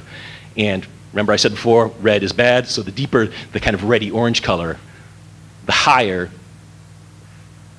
the incident stress, the incident pressures. And you'll see, look, they're particularly bad in Western Europe, which reflects pollution, industrial development, pressures that would be and are occurring on those water resources. The next graph in the left middle are the investments that these countries are making in managing those water pressures. Darker color, higher investments. Then next to the right, you can see how those investments are reducing the impacts of those water threats. Yes? Something water security. It's human water security, I think. So that you can see, again, higher investments in Western Europe than in Africa, and at the end of the day, the impact, the upshot, the result of making those investments, look at the difference between the map on the left, the threat, the pressures, and the map on the far right showing how those investments reduce, manage, mitigate the pressures. So even though Europe starts out with higher threats to water security, it ends with a lower ultimate level of threat to its water resources because of the investments that it makes in water management. But this will not be easy. One of the reasons it won't be easy is because of those political borders, boundaries, divides that I mentioned at the outset. We need to manage water in a more integrated fashion. The term of art water managers use for these international, these transboundary river basins and aquifers is integrated water resources management. Looking at the basin as a whole, as an ecological unit, bringing all of the stakeholders and actors into the decision making. Water is common to all. Making responsible, informed, transparent decisions about the choices and trade-offs for managing our water. Great. Integrated water resources management. Raise your hand if you are for fragmented ad hoc water management. Got one taker. We'll talk. It's nuanced. Just wanted to be different. But as a society, as a polity, as a world, how are we going to make those decisions to integrate our decisions?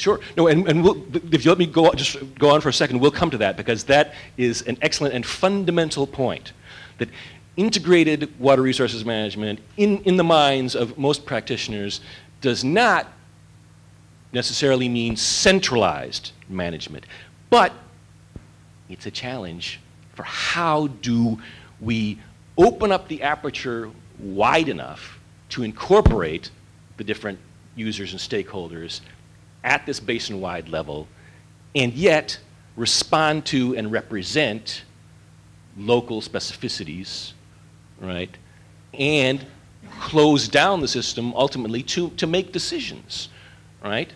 Because if your decision-making rule is unanimity and consensus across all of those local users, you'll get stasis. Or you'll get log rolling down to the lowest common denominator. If every user, look at California, right? If every user is a veto point, how do we get from the existing system that Polly highlighted to transformative change if our starting point is, oh, but wait, localities, different users, and who is in and who is out of the decision-making process. The map on the left here, that's the Indus Basin, right, in South Asia. That red outline, those are the international borders. The green is the hydrological basin itself, right? Crossing international boundaries, India, Pakistan, Afghanistan, China. Great, one level of political fracture and division. The map on the upper right, those are the groundwater aquifers, just in India, that users are also drawing on to meet their water needs, often in what's called conjunctive fashion, which means they can go back and forth in between water and surface water. Some users have access only to surface, some users only have access to groundwater, and in the Indus Basin, groundwater and surface water overlap significantly. That's all right, so farmers may be drawing out of the Indus surface water, irrigating their fields, maybe using flood irrigation and not the drip irrigation technologies that David talked about. But then that flood water irrigation seeps into the groundwater and replenishes and refills those aquifers. So, for an example of some of the complications of, okay, local communities, how do we take them into consideration, right? Suppose you've got a local community that is using floodwater irrigation and water managers are saying, oh, highly wasteful, right? You're losing a lot of your irrigation water to leaky canals and evaporation, right? You pour all this water all over the field, and most of it just evaporates into the air. We're going to fix that.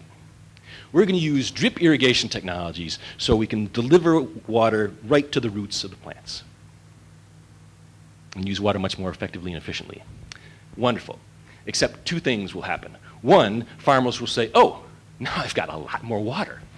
I can irrigate more fields, maybe even marginal areas, right? And two, now you've prevented a lot of that seepage from the surface water into the groundwater. So over here, we're managing water more efficiently for surface water uses, but over there, farmers who used to be pumping groundwater, now those sources are not replenished because you've prevented the seepage from the surface water source in the groundwater source, right? But back to the question of integrated decision making, who's in and who's out. Hydrological basin on the left, groundwater aquifers on the upper right, and then down here on the lower right, that's India's electrical grid, okay? Hydropower generated from facilities in the Indus Basin is exported outside of the Indus Basin, right? That orangish saffron, let's say, area of northern India. And then there's agriculture. In the Indus Basin, Punjab, which you probably can't read it, but up in the kind of center of the saffron-covered area of India, Punjab state is the breadbasket of India. Quarter of the wheat in the country 10% of the rice in the country grown in the Punjab. Even more importantly, for India's national food buffer stocks to mitigate when there are shortfalls in production because of failed monsoon, for example, 50 to 75% of the wheat in that buffer stock for the whole country of India grown in the Punjab.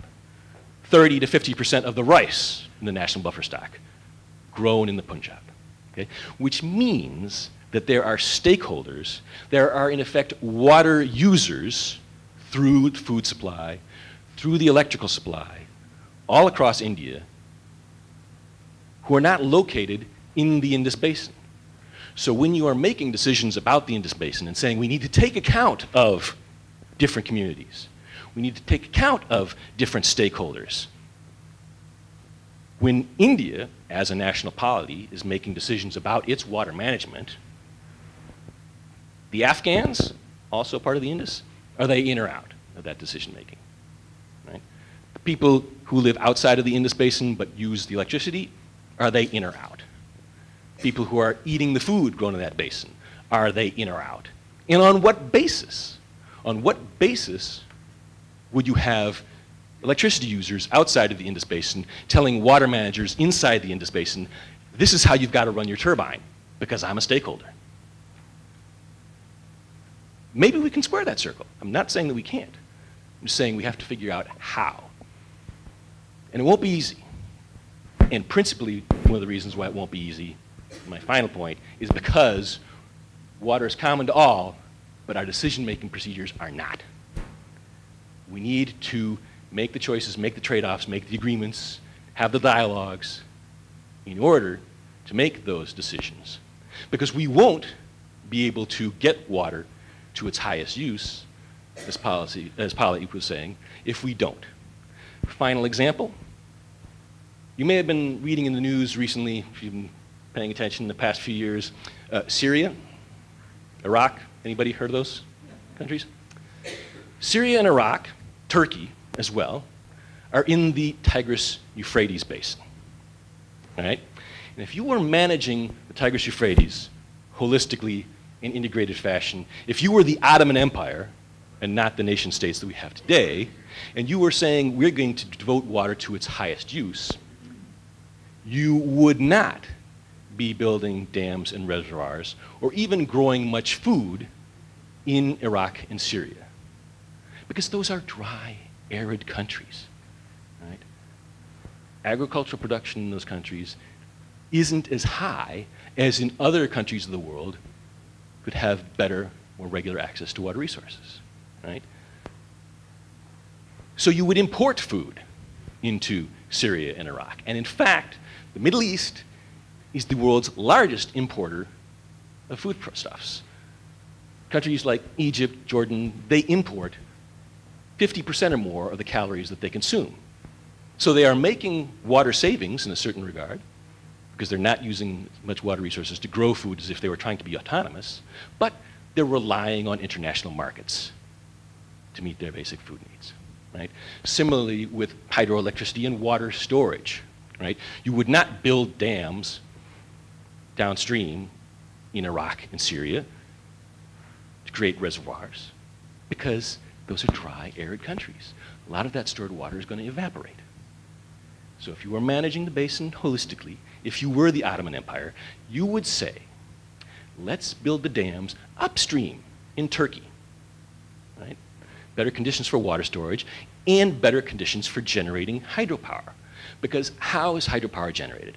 Basically, you let water drop and it turns a turbine.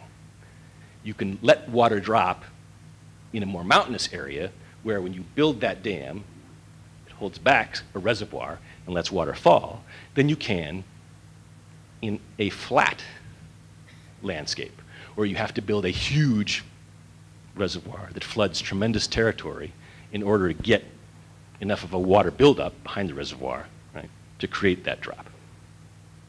So in that flat landscape, it's hard to build hydropower facilities and you lose a lot of water to evaporation. So you would say, okay, look, this is what we're going to do. We're going to store water, build hydropower facilities upstream in Turkey.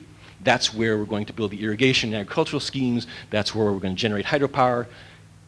we Turks will sell you, Syrians and Iraqis, food and electricity, and in return, you Iraqis will buy your oil. Water's going to its highest use, everybody's happy. Do you think so?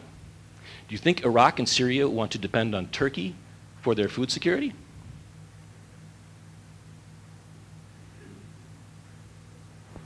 It's a difficult proposition, right? Politically. What if there are frictions, as there are, between those countries? Will you cut off our food supply? If we depend on international markets for our food supply, economize on water, globally, we'll devote water to higher uses elsewhere, and we'll just import our food, right?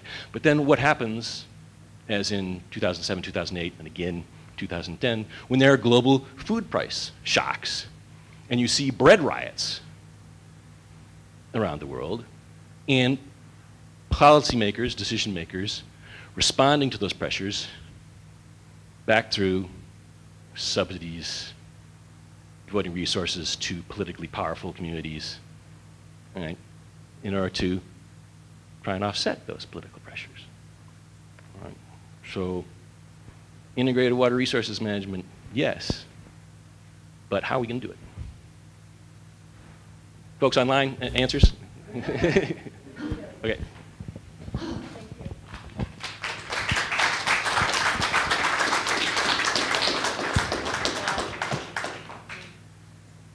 We have 3 wonderful respondents ready to go for 5 minutes, but I believe we need a break. Yeah, I see some heads nod, so we're going to take a 10-minute break. Please don't go away, but coffee and tea, now that we know how much water that coffee takes, we better drink all that up today, okay? And then please pick up the literature we've brought, have good conversations, 10 minutes. Thank you.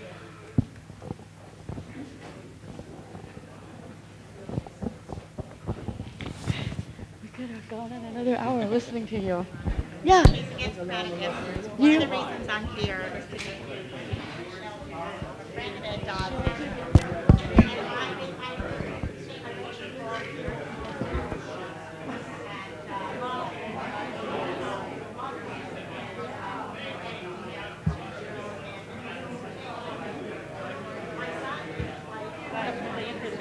I had a question which maybe you can address, which is, I'm looking at these maps of this tremendous water stress, et cetera, and I'm thinking California is overwashing water. It's got more water than it knows what to do with, and the problem is entirely political. And to what extent is that in a lot of the other water-stressed parts of the world? Where is the problem, 90% political and 10% environmental, whatever it is? Because I know about water in the United States, but not as much about water elsewhere. So maybe you can address that. Well, one of the ways that water managers think of scarcity is on a per capita basis, and one of those figures was per capita water use, but also talk about economic scarcity, which is largely political, or physical scarcity. There are a few places around the world that are actually suffering from physical scarcity of water. You look at the Gulf countries, for example. But the short answer to your question is that most economic scarcity, most scarcity and stress around the world actually is political, but in a very broad sense. So it's not necessarily corruption or malfeasance. It's often the lack of resources and lack of capacity in order to make the policy and investment decisions that would better distribute available resources and make them available in a more rational fashion to users. So even in the U.S., we're one of the most highly developed agricultural economies in the world. But when the USDA does these farmer and rancher surveys about water use, half the agriculture in the United States isn't using the most efficient water irrigation technologies, but it's partially because of lack of information about what the processes and products would be, but also the economics, right? If you're growing alfalfa to ship it to China, it doesn't make sense to invest in more efficient irrigation technology because you're never going to recoup the investment. Right? Yeah, well, then of course you shouldn't be growing alfalfa. But in California, that's an easier argument to make than in some of these other places where, and so in India and Pakistan, where you've got tremendous groundwater depletion. What's driving that groundwater depletion? Well, free water, but also free electricity. Right? Yeah, no, I know they subsidize the pumping. But why do they do that? That's a to say to the Indians, why do you do that? They'll say two things. One, it's pro-poor, right? And two, we're a democracy, right? So what do you want us to do? When politicians in India run on reforming that system, they don't win, right? So either you got to convince the consumer, or you go back to the centralization and oppression problem of, well, you get some centralized decision maker to say, look, we're just changing the system, and so water, democracy. Well, I mean, I've had Indian students talk about the distribution of free fertilizer, like there's piles and piles of free fertilizer, more than people can use, it's running away into the rivers, Well, and another complication for those decision makers is so much of what's driving the water, but also solutions are outside of what we think of as being the water sector, right? So if you really want to fix water problems in India, one of the things you can do is build better roads, right? Because then products get to market more efficiently, but very few people looking at water challenges in South Asia then hop outside of the water sector and say, okay, oh no, wait, it's transportation and refrigeration, and then the water will take care of itself, which, partially. And a big problem of just inequality, the larger landowners losing out the small ones, they're the ones who get the benefits, they're the ones who can afford the pumps to use their cheap electricity, so it's like at every turn, it makes inequality worse. No, and groundwater is a great example of that. From the transition from those communal, the Kana systems, right, to everybody groundwater pumps on their own land. But why do they do that? Well, because centralized water supply irrigation from surface waters, not everybody's on the canal, right? Whereas if I've got my own well, I get water whenever I want. Eventually. Just like... Your name is Christine. Hi, go ahead. Are you from the 107 train back? I'm not. No, I'm staying a little bit later. I have one of my roommates. No, but Alana told me that you were on the 26th. I know. I was great presentation. A lot of material. What are you going to Washington for? Well, on Sunday I'm hoping to be with some people there, but mostly I'm going. Yeah. So, what are My you best doing? friend lives in the Netherlands, and we're going to do very cool. So I just hang out and catch up with them. Sit inside in the air conditioning. Yeah, are you around on Monday morning? Well, I will be in Washington, but how long are you in Washington? I leave Union Station at 4 p.m. on Monday. Would you be interested in coming to a meeting of the U.S. Water Partnership? Talking about some of this stuff? Okay. Where are you staying? Okay. So let me email you where it's happening, and I think if we meet outside the door, and I say she would be. Okay, that would be good. Okay. All right, great. I'm an Indian. I'm very aware of the transboundary. It's recently quite heightened between Pakistan and India because of the war that's going on. And then the China on the Brahmaputra, they are going to build a dam. And the Indian side of the Farakka Dam, Barrage, Bangladesh, Nepal and India, and the glacier. It's the kind of center of the intersection of these political And within India, in southern India, the Kaveri water problem between Karnataka and Tamil Nadu, lot of violence, sporadic violence every year. So, yeah, that's a real problem. But at least India has democratic institutions too. Which is actually very interesting.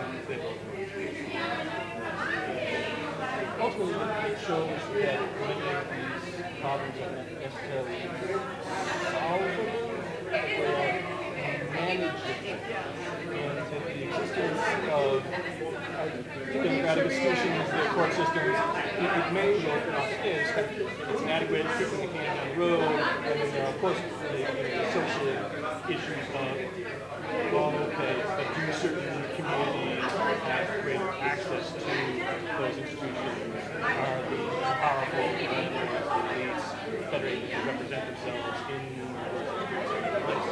But at least there's an ongoing institutional environment to make decisions and then revisit them as necessary.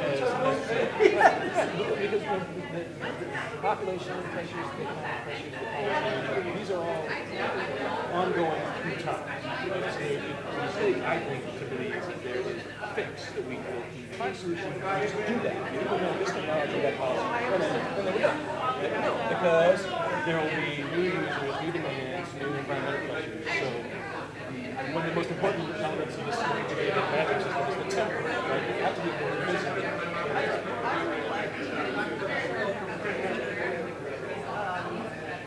come out of 23 years as head of risk management. I, for the last 10 years, I have focused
God's work getting these, but I'm an institutional utility person, but also and I'm at the point now where I say, okay, the first waste to energy project is not rolling out in Malaysia. We're going to be able to show people this. And I'm trying to, because I see this water waste, I would call it water waste agriculture economic development. And I'm trying to find the right organizations that are really ready to really understand. The water utility in Washington, D.C.? No. The water utility in Washington, D.C. Alana just met the director, George Hawkins, 2 days ago. So you can also talk to her about it. But the utility in D.C. is now accumulating the sludge from the water purification system, right? And then into the distribution system. Okay, we really need to come back together. Come back together. Our respondents are ready to go. Kezia, is she here? She's going to introduce each respondent. Where's Kezia? There you are, coming through with her. Okay, so please take your seats. And it's so good that the room kept filling up from the beginning. More came. We're good to see you all. Mim. No.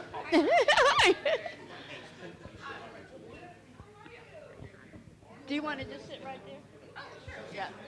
Just keep it. That was going to be an egg timer. We thought you could stand right about here. Okay, everybody. Kezia's ready. 1, 2. Okay. Polly. The online people, we got to hear what they had to say. I'm told the people watching online said, when are the respondents coming on? Please, we want the respondents. So here we go. Okay, Kezia, you're going to introduce them in order. Here we have Christiana Sinner Pepar. is an expert on ethics and fresh water and problems of climate change, social justice and sustainability, and public social media educator.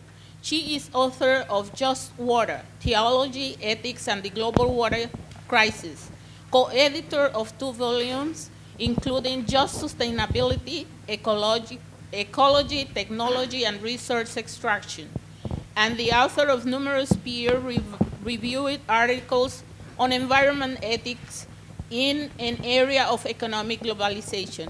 Her public media works includes venues such as TED-Ed, the New Republic, Public Radio International, The Washington Post, MSNBC, and CNN.com. In 2013, she was named one of the Microsoft's Heroes in Education. Dr. Peppard holds a PhD in ethics from Yale University, Department of Religious Studies, and Bachelor in Human Biology in Stanford University. Welcome.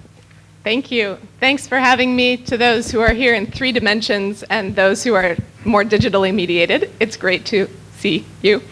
I am delighted to be here because yesterday I finished grading and submitted those grades, and now the wide open summer beckons to return to a project that has been for a number of years on hold due to the necessities of trying to achieve tenure, and it's a project called Valuing Water. So thank you to Alana and to the entire group of primary sponsors and 15 co-sponsors. This is really a neat event, and I think I probably speak for many of us when I say that the intersection of the different perspectives presented here is both exciting and also existentially stymieing. And what do I mean by that? I mean there is so much information, so many levels of scale and institutional conflagrations, value intersections to examine, that one hardly knows where to begin. And if the aspiration of solving or addressing the world's water crises and problems of access are, in fact, in any significant way achievable. There was a quote from the BBC in 2005 that I had above my desk, somewhat depressingly, when I was writing my dissertation that said, if you want to induce mental meltdown, the statistics of the worsening global freshwater crisis are a surefire winner. So if any of you are feeling like you've been drinking from a fire hydrant, you are not alone. I am not a social scientist. I am a humanities professor who traffics in the intersections between science and religion, and in particular, the intersections between environmental science, especially having to do with water, and religious values and systems of moral reasoning. My work has been primarily on water, partly because it is simply my favorite topic, and partly because in the 21st century, it has become, I think, the issue par excellence for consideration of what constitutes universal morality and paradigms of justice and concerns about ecological integrity now and going forward. There's a lot to say in these presentations. I was taking furious notes and wanted to respond to so much about California, so much about water security. I was born in Fresno, which is in the Great Central Valley in California, so it's not an accident that I do water ethics. But because of the humanities acumen, I want to bring a couple claims to our attention that I think deserve further walking around in a way that sometimes social science or policy conversations don't always facilitate. And I do this in the spirit of the book that was read and, the articles compiled, rather, by Mason Gaffney in the American Journal of Economics and Sociology. The first thing I want to say is that the paradigms that we inhabit shape our perception. And I mean paradigms in the sense of geographic places and the kinds of issues to which we're attuned with regard to water. We had Mr. Trigg speaking about Yemen and various other contexts where he's worked, and London with Thames Water, but also a lot of examples from David Michael or Michelle? Mickle, my apologies. So there are geographic constraints to how we imagine what sort of thing water is and how it ought to flow. But there are also the kinds of paradigmatic constraints that come with the fields in which we're well-versed or the professional contexts in which we find ourselves. And so I was particularly keen to read from Mason Gaffney's article, and I will quote him here, on page 1214, like a good professor, always citing page numbers. Professors seldom point out the ways in which seemingly neutral concepts found in textbooks are laden with values that deny the majority of people on Earth an equal chance. The preceding sentence says, the theories and ideas that have the effect of stifling consideration of equity do not announce themselves as such. One of the really important reasons that I think we're in a conversation about economics, policy, water, and ethics is that neutrality and objectivity are elusive. There are better and worse ways of understanding water and charting its paradigms of value and seeking institutions that more and less justly distribute those waters. But it really behooves us to remember that neutrality and objectivity are very, very slippery terms, and especially so when it comes to concepts like the value of water. It sounds obvious. It's value, it's water. I don't think it's obvious, and this is what a lot of my work is about, and it's part of what being a humanities person can bring to these conversations, the environmental humanities, how human perceptions, cultural perceptions, aesthetic relations, religious value systems intersect with dominant value paradigms such as economics or arrangements of political economy to create patterns that are more and less just, more and less sustainable, and so forth. On page 1099, Mason Gaffney says, social science proposes a purely instrumental view of nature, and then goes on to say, we need to find ways to reintegrate the concept of the sacred into social science models. This, I can imagine, to rooms full of social scientists and water policy wonks would get some raised eyebrows and conjure up a series of perhaps not that charitable images of wishy-washy people sitting around in a circle talking about the meaning of water in their spiritual lives. And that might happen, but I think it's also worth noting that transboundary water experts like Aaron Wolf at Oregon State in the Geosciences Department and the Transboundary Water Institute there talk about water resonating at multiple levels. And for any successful negotiation or treaty to be established, all three have to be addressed simultaneously, or at least recognized, for people to be willing to come to the table on a range of levels of scale. One is the spiritual or emotional, one is the more local and cultural and hydrographic, and one is the political and economic. And water is one of these things that permeates through all. So water is common to all of us, as David said, but the institutions by which we decide how to use it are not shared, nor, I would add, are our, whoever we understand ourselves to be, it's a loaded term, we, nor are our understandings of highest and best use necessarily uniform. And that's where questions of values get really interesting. Whose voices are allowed to come to the table, in what sorts of ways, in articulating where waters ought to flow, for whose benefit, on what terms? I think that even in the US, we have abundant recent examples of different value paradigms being mobilized. A very obvious one consists in the protests at Standing Rock, where Mani Washoni, water is life, has become a very potent rallying cry for people who wish to protect certain forms of tribal sovereignty and environmental access against certain forms of fossil fuel extraction and decision-making that is understood in a colonial extractive legacy. I think it's a very interesting moment to be looking at what indigenous communities all around the world are saying about water and local values. And I'd like to point out here what Polly said in her talk about Mason Gaffney's article, that when, it was actually due to the Adam Smith quote, that when you start talking about levels of scale, it is the smaller scale user, I'm not paraphrasing well, but it is the smaller scale user who has the most intimate and in many ways the best kind of knowledge about how water operates, how it should be distributed, and what constitute fair use sorts of paradigms. In an era of profound possibilities for environmental activism and indigenous community intersection mediated by the internet, but also other ways. This is a really, really promising moment to learn from and look to how particular cultures in particular contexts articulate aesthetic, religious, and cultural values that have normative upshots about how water should be governed, who decides, who gets it, and so forth.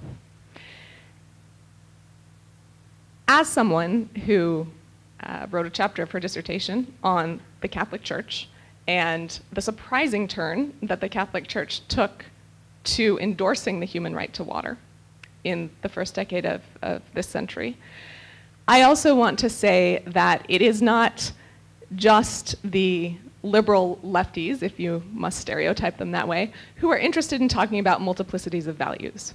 It is people like the Pope who, as we know, is the central head of the most widespread and undoubtedly authoritarian patriarchal institution in the world, right? The Catholic Church.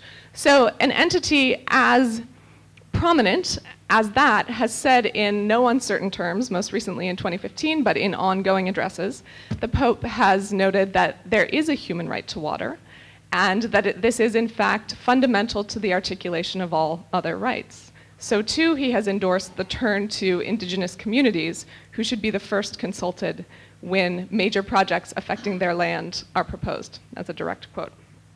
So I think we're in a moment where considering how different paradigms of valuing water, economic, political, social, religious, can have productive conversations with the mechanisms by which water is distributed and consumed.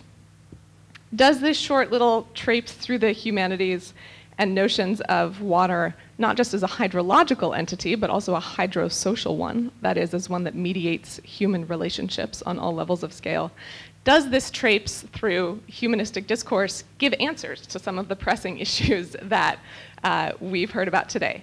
No, it doesn't. But it calls us to a radical sense of humility and relentlessness in specifying what we're talking about, in what ways, and with what biases attached to it. And it's my view that only when we start to get clear on those will we, that is whoever is at the table of these conversations, be able to articulate principles that govern water well in the myriad forms and contexts in which it appears. Thanks.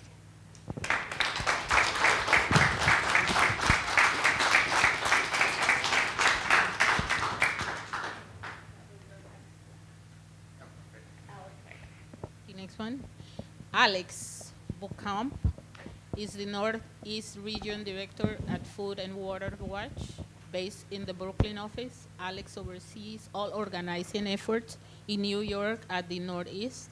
Alex works on issues related to fracking, factory reforms, genetic engineering, and water privatization. His background is in legislative campaigning and community and electoral organizing. Great, thanks so much.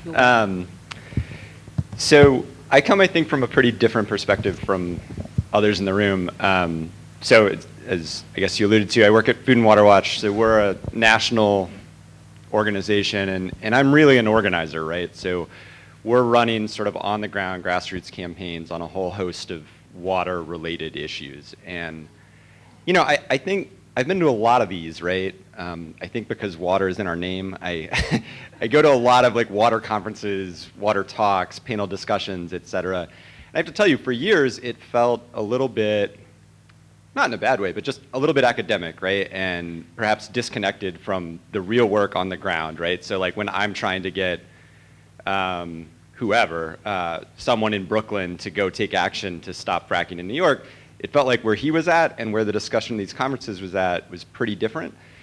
And it, don't get me wrong, it still is, but I feel just much different today than I did a few years ago. And it's in part, I think, because the panelists were truly fantastic, which helps, but it also is because we're at this kind of amazing moment around water issues, right? Where this lofty discussion about how we manage this, which I think the average citizen maybe didn't pay attention to, they're starting to, right?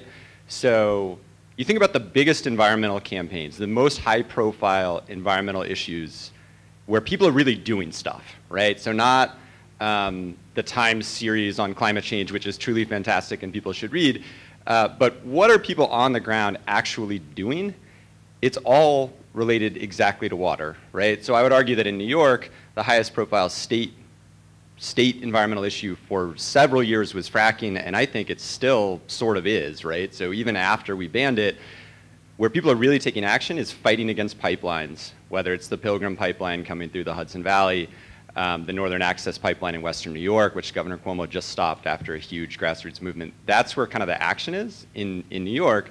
But then nationally, that's the case as well, right? So the most high-profile thing in the last couple of years, I think, was Dakota Access, and before that, Keystone.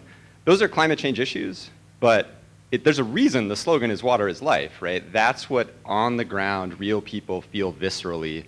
Everyone is worried about climate change, right? We're all worried about it, but it's hard, really hard as someone who does it every day, to go from climate change is a problem, we're all gonna die, you need to take action. That's really hard, right? Because if that's the case, you know, we could all get a bottle of Jim Beam and a straw and just like go to the beach because, but I mean, I'm sort of serious about that, right? That's a real issue.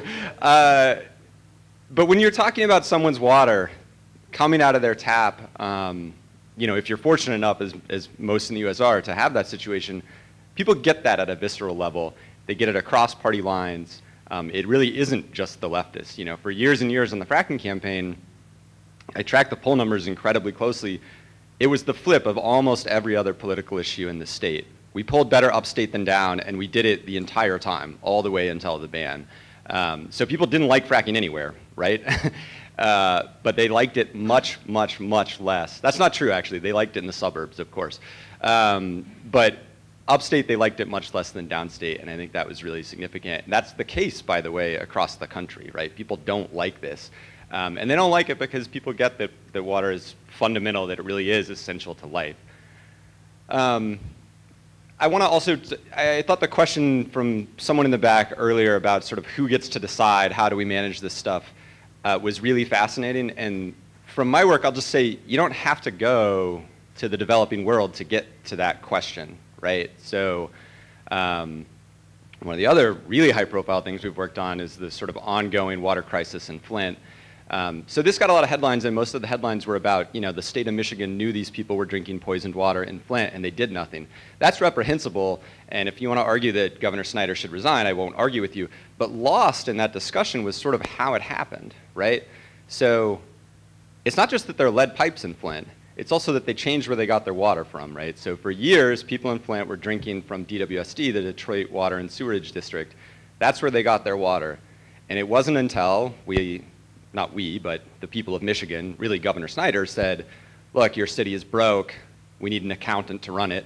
And so you have this unelected emergency financial manager. And once you have someone unelected looking at just dollars and cents, and he says, well, gosh, it's really expensive to get this water all the way from Detroit. You know, the Flint River is not quite as polluted as it used to be, maybe. Let's do that. And that's what caused it, right? So the lead was always there, but it was the change in water that made the reaction happen. And then, of course, they cover it up, and that's the big story. But those issues are real, and they're playing out in real time, not only, you know, halfway around the world, but here at home. So I just think we have to be really, really cautious of that. And look, it's not as if horrible things with water don't happen when you have democratic control, right? When you have a city council. That corruption is still possible. I would just argue that that's better, right? And to me, the way you solve a lot of these issues is sort of building that grassroots movement. And for sure, that doesn't offer you all the answers. There's still thorny policy questions, and I think we've covered a ton of them today. But I just think you're going to get a better answer. We're going to be better at managing water writ large if the people are involved in one way or another. And at least in the US, where my work is focused, that really depends on building kind of a big grassroots organized group of people. You know, we know that corporations have too much power. We know that our political system is broken. But that doesn't mean we can give up on it, right? And I think that that's a real challenge. And you know, I think that we've just got to build that, and we're going to end up in a better place if you have a movement engaged and fighting on water issues. And then I'll just leave by saying this. I think that really is happening, right? So it wasn't just fracking and the pipelines and all this other stuff. This is happening all across the country, and I can't remember which panelist brought this up, but there was a lot of discussion of, it's probably you, David, about you know, the infrastructure needs on water kind of across the globe. That's also the case in the US, right? We have a crumbling water infrastructure system, you know, similar to the rest of our crumbling infrastructure systems. But in some ways it's harder on water actually, right? Because you can't see it, right? You experience being stuck in the subway and you hate it. And everyone knows about it, even if you weren't stuck in the subway today. You don't see the kind of water infrastructure problems until there's a water main break or something. So it's a real problem, and it's a hard one to organize around. This is like the opposite of sexy is trying to sell someone that we need to spend more money on sewage pipes, right? It's just really, really hard. That said, I would argue we're making progress even there, and I'll cite just one example from New York, maybe to close. So a few years ago, Governor Cuomo tried to literally steal, or not steal, but raid, let's say, the state revolving fund. So there's a federal program, it's a revolving fund, and the idea of this is that municipalities, water systems can access this fund to make key improvements to drinking water infrastructure. There's sewer infrastructure as well. So as you might know, we're building the Tappan Zee Bridge right now. If you're following this, you might know that no one knows how much it costs or how we're paying for it. But it's being built, right? I mean, somehow money is coming from somewhere, but literally nobody knows, right? And so in that dynamic, the governor tried to raid the Clean Water Fund, arguing that the bridge is actually water infrastructure. I'm not making this up, arguing the bridge was water infrastructure. People went crazy, as you might imagine, particularly all the environmental groups, you know, because at Food and Water Watch, we've been fighting for more money in this program forever. It's underfunded as it is. And not only should we not build a bridge with it, but if Cuomo can build a bridge, every governor in the country is going to start building bridges because you can put your name on a bridge. You can't put your name on a pipe. So anyway, we stopped that, which was amazing, right? Now, just a few years later, I mean, in the middle of this, there were like 5 awful water crises across the state of New York. But just a few years later, this year in the state budget, we got $2.5 billion of new state money for water infrastructure. And I just feel like that's sea change, right? Going from literally trying to take federal money that's earmarked for water to committing $2.5 billion of new New York money, which, by the way, is nowhere close to enough. We're so far from the gap. But I just think that's incredibly encouraging. We're making progress even on those kind of mundane issues. And the reason we're making progress is because there was a huge grassroots movement that pushed and pushed and pushed. And we had our own Flint here in New York, in Hoosick Falls, where folks were drinking poisoned water, contaminated with PFOA. Once again, the state knew. Once again, they did nothing. So that's awful, but the kind of upshot of that, the positive side of that, is that motivated a movement not only in Hoosick Falls, but really around the state that pushed the governor and the legislature to do this. So my message about all this is not to, I feel like I was very hard on the governor throughout this. It's not about Cuomo being good or bad, or the state government being good or bad. It's that when people act, you can still make progress, even in 2017, even in a Trump world where we're all frightened. And I apologize, I think I was the first one to bring up his name, so that was really awful. But you can still make progress, and it comes by taking real action at the state and local level. So now I feel like I should shut up and move on. Thank you, Alex.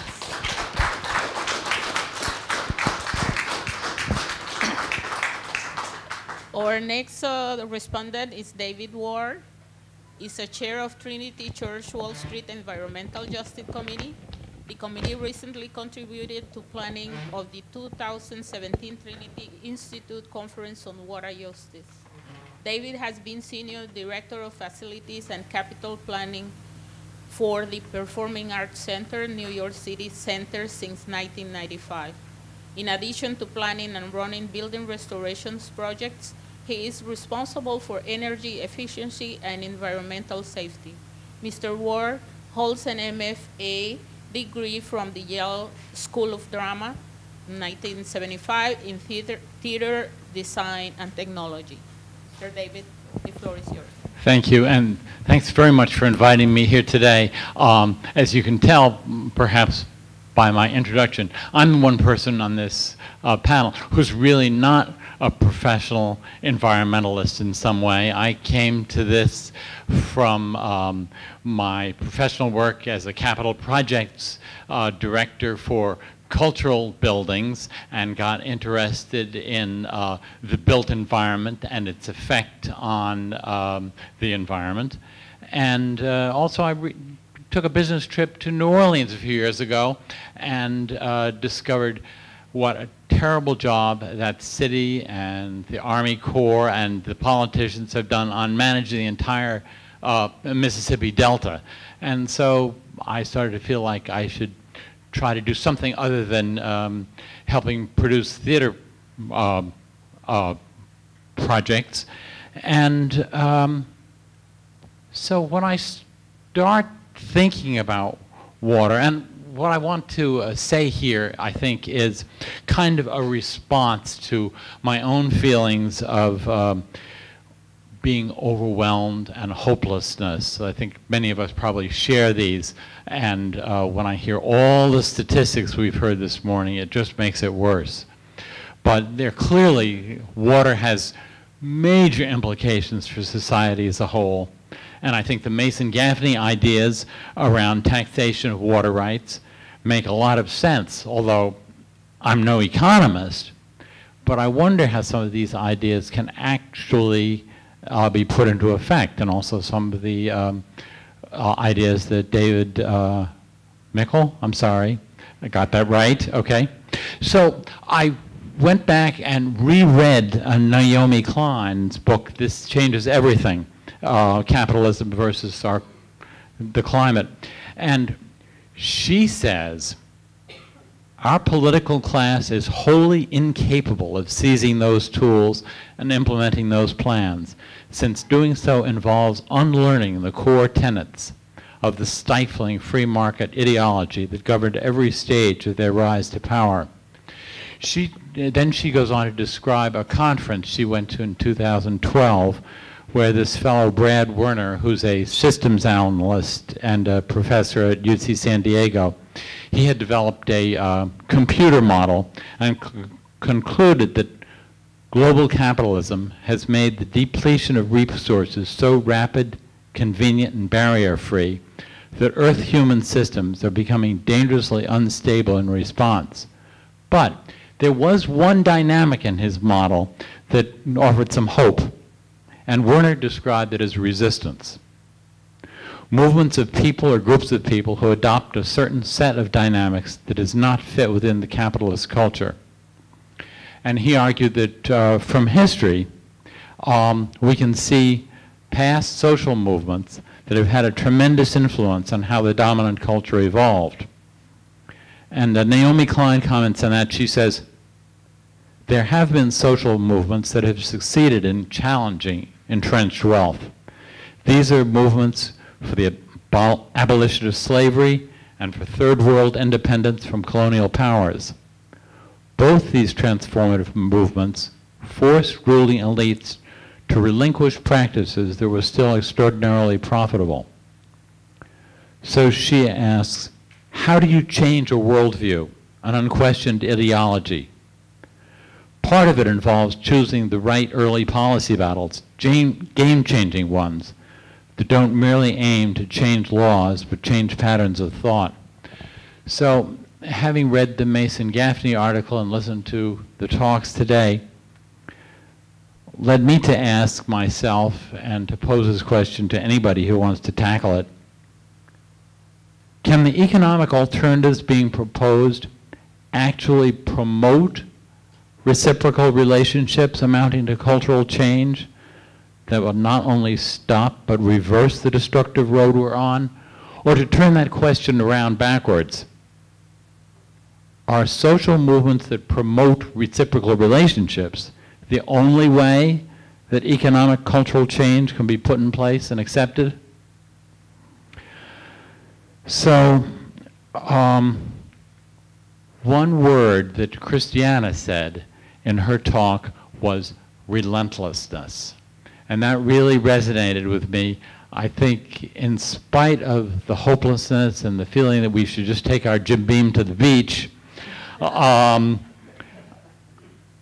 if there's nothing else that there's a clear answer, we need to do whatever we can and just be relentless about it.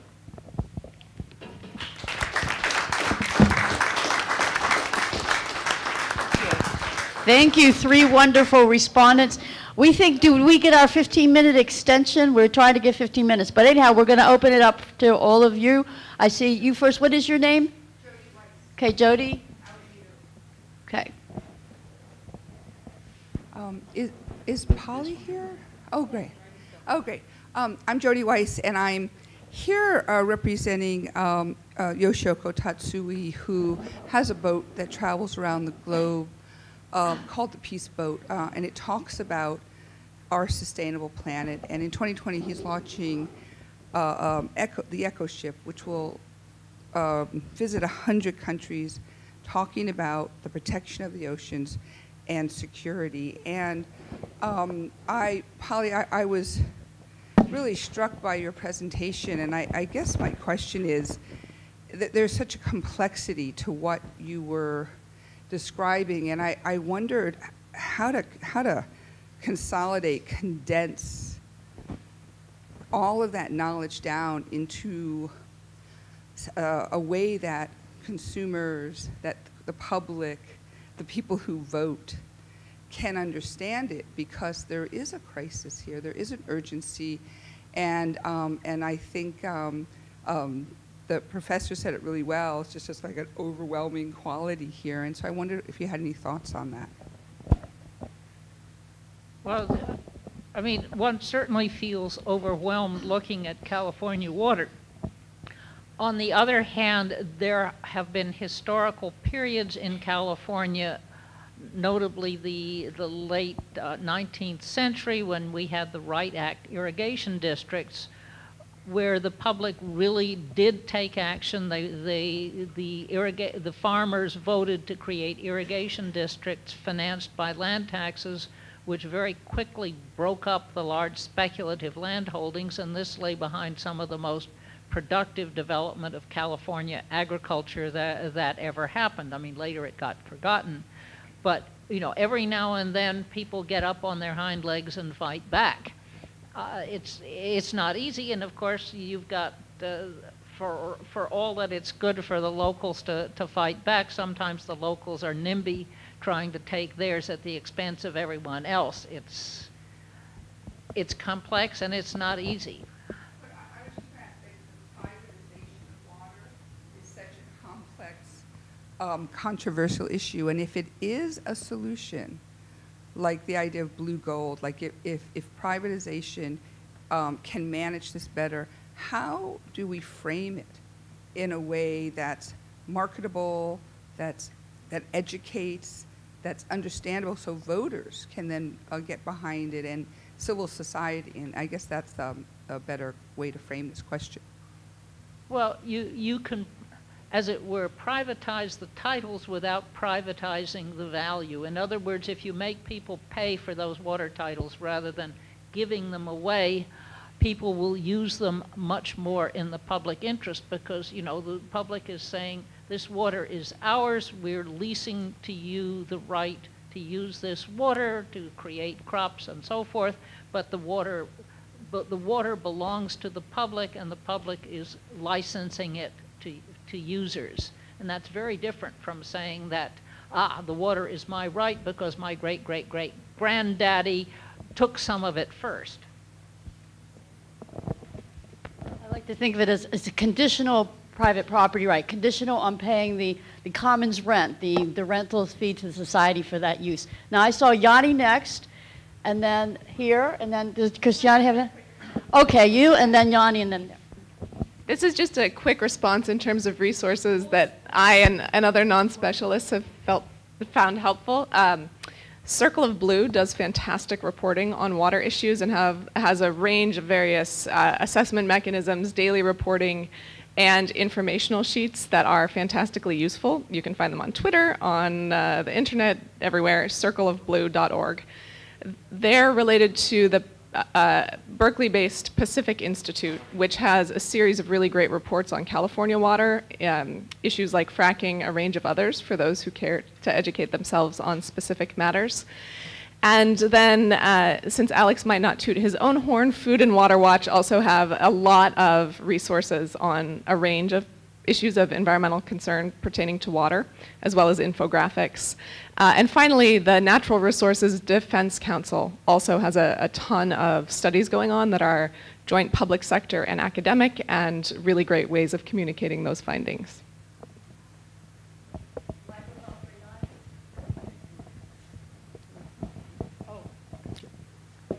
I'm sorry, then you're after her. Oh, no. Oh, thank you. My name is Kathy Marshall, and I'm a business person working in waste and water, hopefully bringing fair ways of generating sustainable energy and clean water.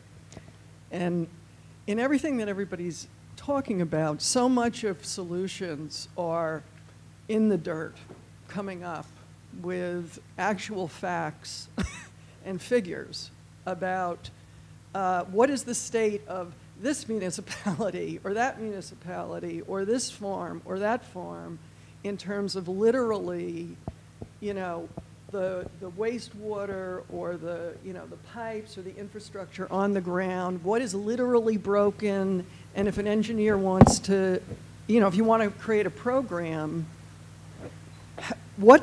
is there a center or are there groups in this country or in Washington that specialize in that bottom-up assessment to determine what needs to be done, what value is there in terms of water and waste, and what is going to be the economic cash flow of it?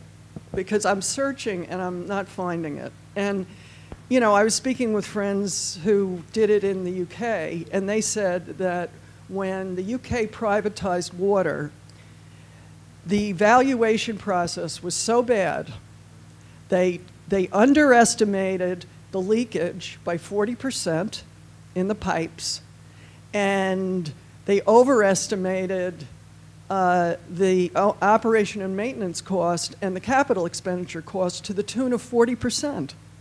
And these private firms came in, literally bought the rights outright, and got a windfall gain, and now they're in the hands of foreign investors. So all of the discussion is so critical that everybody's doing here, but it's kind of like, where's the beef? How are you bringing this down to the ground? This is great because David Triggs is from London, and he can't wait to respond.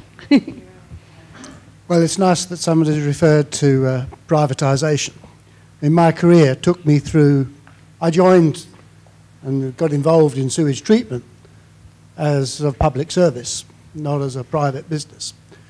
And I've seen the privatization process, and if you want to hear a little bit about the privatization of the UK water industry, and it links, in fact, also with the point that David Mikkel was making, which I'd like to draw attention to. The privatization of water took place in the UK following many years of integrated water basin management. The regional water authorities within the UK were each based upon a river basin, just as David was actually referring to on an international scale. Now, what that meant was that the whole water cycle was being managed as an integrated unity. It was a recognition of the unity. Now, with the privatization, what actually happened was that you couldn't privatize all of it. So the river was not privatized. The land drainage was not privatized. What was privatized was the private public water supply, sewerage and sanitation elements to it. So in the case of Thames Water, of course, that involved what had previously been carried out by the Metropolitan Water Board, historically, London Main Drainage, also historically. But the significance of the privatization, the whole privatization movement was, or the experience of going through it, was that what we did was to cut back on maintenance for 5, 10 years leading up to private. We had a K plus certain percentage, 5%, on the bills. So we built up the bills prior to privatisation. Come privatisation, there's a massive backlog of maintenance to do. There's a massive need for new capital expenditure. There's also a need to build then. But the privatisation required that you have a massive capital expenditure program and to spend it. And for my sins, I was responsible for what was known as Key Change 3 program, which was indeed the uprating of 250-odd sewage treatment works throughout the Thames Basin. Now, there's no way you can spend money wisely very quickly under those sort of circumstances. What you had built up, but the challenge was spend your capital budget, because that's what the regulator was requiring. A return on capital investment was what was needed to encourage the whole privatisation process. So in my book, the privatisation movement is absolutely contrary to any sensible system of managing the water cycle in the interests of all. It cannot be done. Now, I mean, when I was on the international consultancy route, that's where I started. In fact, my involvement with the River Ganges, for example, started with me telling the story of the clean-up of the River Thames, which was a major environmental success story, wearing an integrated water basin management hat, if you like. And it was as a consequence of that that I was invited to be an advisor to the Ganga Development Programme. But following that period, privatisation came in. And one couldn't then tell that same story at all. It was a totally different ethos associated with providing that sort of level of professional advice compared with, well, how do you make it commercially profitable? What are the rules of the game? And the rules of the game are substantially different, very substantially different. Now, that's not to say, of course, that there wasn't enormous private involvement while the water authorities were still in the public sector. But the distinction I make is between management and ownership. The problem is owned by the whole community when it's within the public sector. It's not owned by a particular entity, even though particular entities may be contracted to do certain elements of the project. I mean, obviously, most capital work building was done by private contractors. Of course it was. Many consultancies were private consultancies. I mean, I started life in private consultancy in that context. But that's quite different from owning the thing and then being regulated. And if I can broaden the whole issue, and this, I have to bring it back to the teachings of Henry George in this context. George was absolutely clear that where there are natural monopolies, they have to fall into the public sector. And in that context, a critical one these days, which in fact colours just about everything else, is the privatisation of the money supply. Okay? The money, again, it's a social common. Everybody needs money. They cannot function without access to money.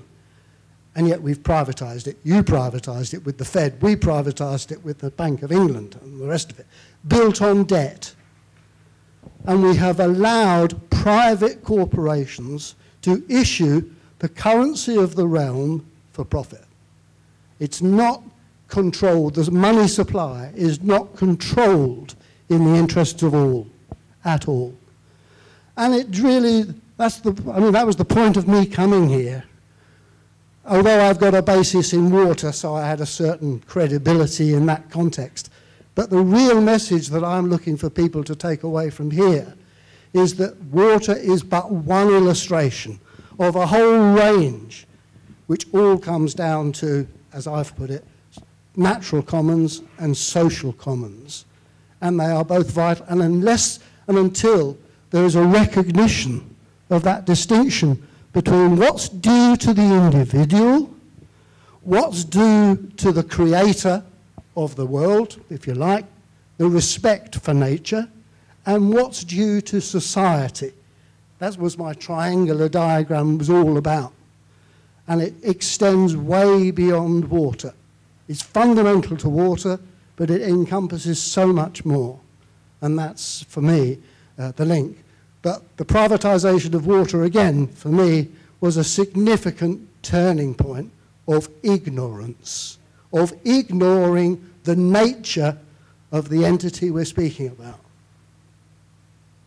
That's probably as good. Great.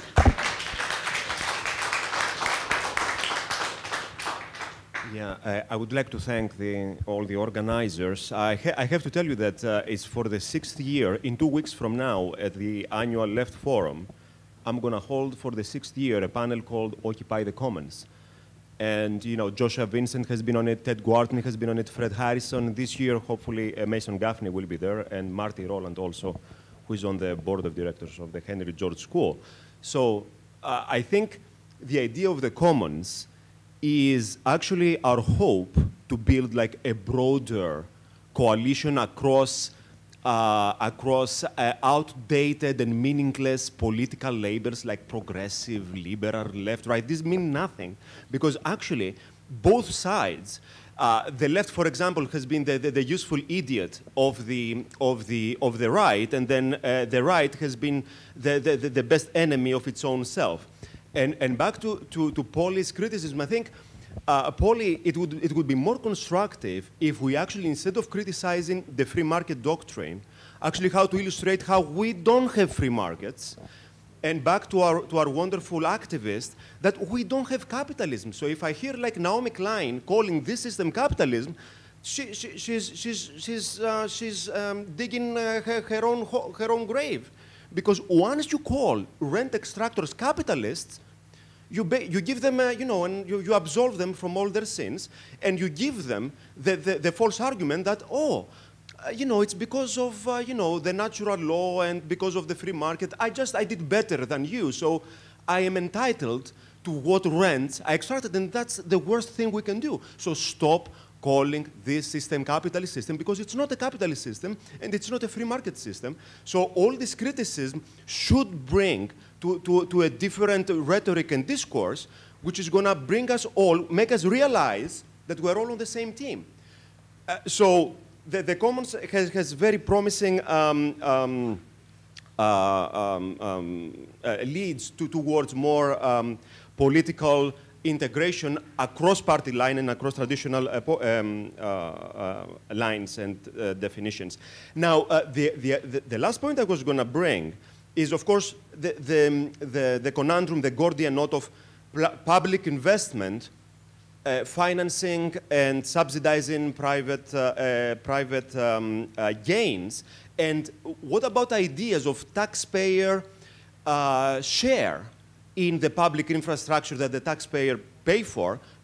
I have heard nobody saying that the taxpayer should have a lifelong share on the investments in the infrastructure. The theme of this year Occupy the Commons panel is going to be actually infrastructure as commons. And so I think that topic has to be addressed, and also the way we do the accounting. Because the way we finance our project is actually by extrapolating unproduced values down the, in the future, like in 30 years horizon, 50 years horizon, and we all extract them, you do a net present value calculation, and we just calculate them today. So the devil lies in the accounting, and how can we solve that issue? Thank you. Great. Okay, the back, and then.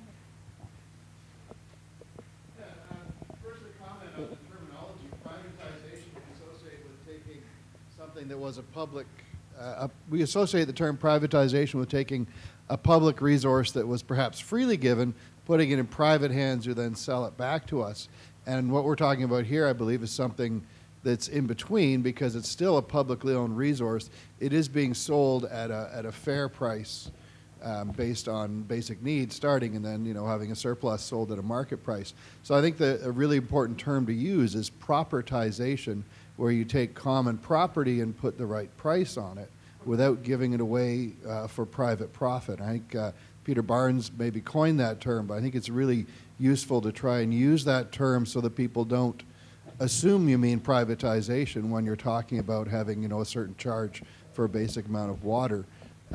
So I think that's important. Now, I had a question for Mr. Triggs. You were talking about the example you gave of a drip irrigation municipal water system where people got basically a slow trickle of, say, 200 liters per family per year. I guess you'd have to make sure everyone had storage for 200 liters so that they could take advantage of that if they're out of the house all day and can't be using that water. But the thing that occurred to me as you were describing the math of it is that you could have someone in control of that who could turn the water down a bit and give each person, instead of 40 liters a day, you turn down the trickle a bit to 30 liters a day, which gives them more of a surplus that they can auction off to your 2, 3, 4, and 5-star buyers. So I wonder if you could briefly address the best way to prevent that potential conflict of interest of the water operators, who may be government water operators, but nevertheless want to show positive budget numbers. How do you prevent them from squeezing the basic allowance to a smaller ration in order to have more of a surplus to sell off at a profit? Yeah, very happy to respond to that. The essence of the system is that the 40 litres per head per day is basic. And the essence and the secret of the technology is a constant flow valve. And the drip irrigator can provide you with exactly that. So that for my 200 litres per day to a household, it has a valve that, whatever the pressure, will deliver 200 litres. Okay? The whole system is under the control of a constant flow valve. So that within a zone, within even a dozen houses, let's say, there is a distribution box that has that same control. So if anyone is going short of their basic supply, there's only two options. Either a neighbour is stealing it from them, or there's a leakage. But it's so localised then that it's easy to identify. So the technology very simply takes care of itself in that respect.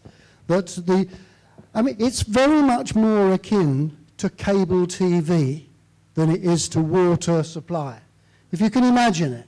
It's just, we're talking very fine pipe, which you can put in the sky if you want to under a certain circumstance, and it's continuous without joints, so no leakage. But the real point is at the distribution hub, as it were, for each individual sub-zone. So there's a zone, you're controlling, and then metering the flow into that zone.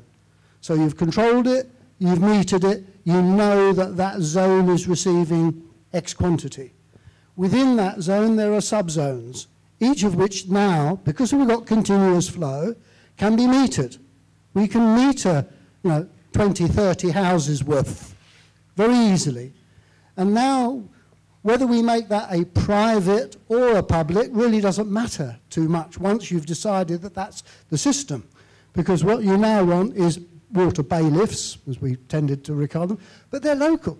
There's no great problem with any Charlie going around reading the meter to confirm this zone has got this quantity, this sub-zone has got this quantity, every system is being delivered with its allocated quantity. In just the same way as I would envisage land value taxation operating, such that every household or every plot displays a certificate, the area, the location value, who's due to pay it. The same would be with this water supply system. There's a badge that says this is a 5-person, this is a 15-person household or whatever. and show, well, what's the quantity that's going here? So, and in terms of when they get a 5 or a 3 star, you've just changed the valve. You've changed the valve and issued the certificate correspondingly. So mechanically, I mean, the savings on energy, on corruption, on revenue, on repairs and maintenance would be enormous. But it's a totally different philosophy. So it is a change of paradigm. And therein lies, but the technology I'm speaking about is very well understood. I mean, drip irrigation's very easy. People do it all the time under far more arduous conditions than delivering to a single system. But yes, of course, you need a system. But people with an intermittent supply need that anyway. That's the whole point, is that you've got in-house storage. I mean, one of the downsides that's happening in the UK, for example, is now the general, you do not now require in-house storage. We got so used to continuous supply that you don't need in-house storage. You know, houses of the previous would certainly have still had in-house storage, which then disaggregates the storage requirement centrally and gives you far more scope. So the localized storage obviously is a key element, and the whole thing is of balancing flow. Because the energy requirements then, because you've now got a continuous flow, there's not peaks and troughs. It's just like your traffic here. You know, if only you get everybody to go continuously at the same pace all the time, 24 hours a day, you wouldn't have the jams. Anyway, I hope that responds to your question. Thanks, David. We're going to have one more question from Jacob, and then ask each of you to give a final statement, starting Polly, David, and David. And for those who want to continue the conversation, some of us plan to go to the Bread and Butter Buffet restaurant, and there's lots of tables on the top floor. It's at 419. It's at Park Avenue South and 29th Street. It's just a couple blocks away.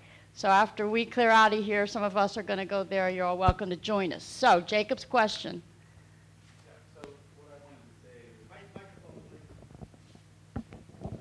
Specifically in relation to the questions that the two ladies asked about, I think what intuitively is being wondered is, how do we mobilize a large group of people? How do we have this central idea that is crystal clear in everyone's mind and sort of makes all of us as little iron fillings radiate around a central magnetic field, right? What's the core narrative? And so, you know, having been involved with the Georges for a number of years and considering myself one strongly, I think we're very good at talking about the very large-scale abstract philosophy. The earth belongs to everyone, the water belongs to everyone, the electromagnetic spectrum, the land, all of these things belongs in common. And we're very good about speaking about the particular mechanisms. We want a land value tax. We want pollution taxes. We want a specific system for taxing the volume of water, which I think is a great idea. But in terms of actually forming a narrative that people can use perhaps on a local basis, I think it really has to be framed in terms of who has the power in any particular political situation. Who do you need convincing? So for instance, if you've got a lot of NIMBYs against you that don't want their water taxed, you don't frame it in terms of, we want a water volume tax. I'm not saying that phrase is useful in general terms for talking with other academics, but in a specific context, you might want to frame it as something like a water waster tax. We can all get behind taxing people for wasting water because we don't want water wasted. Maybe even a better phrase would be a water savers subsidy. So it's not even phrased as something that is necessarily negative.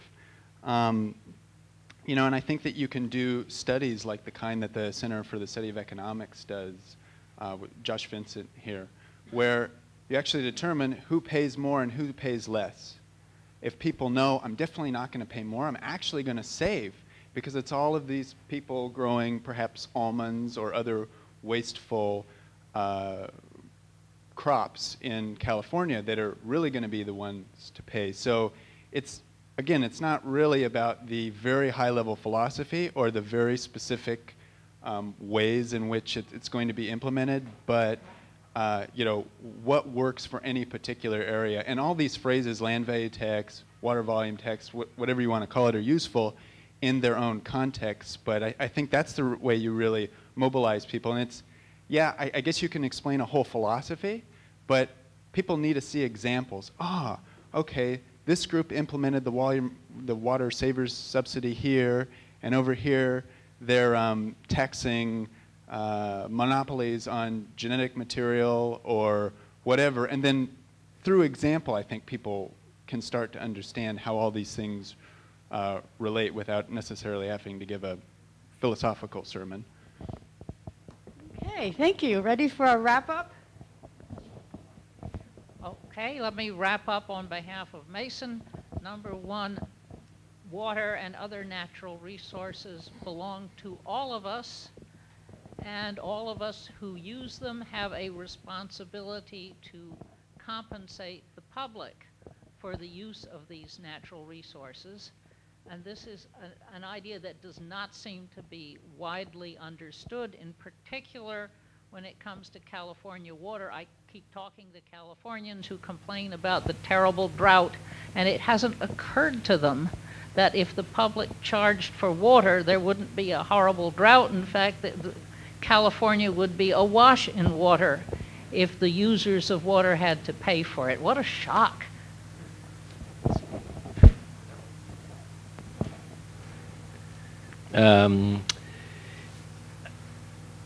I think as a closing comment, I'd like to return to the challenge of integrated water resources management and simply signal the extent to which the need to find solutions, narratives that bring society into the conversation extend as well beyond what we typically think of as being the water sphere, so that, to turn to David's example and concept of a drip irrigation technology applied to municipal or household drinking supply.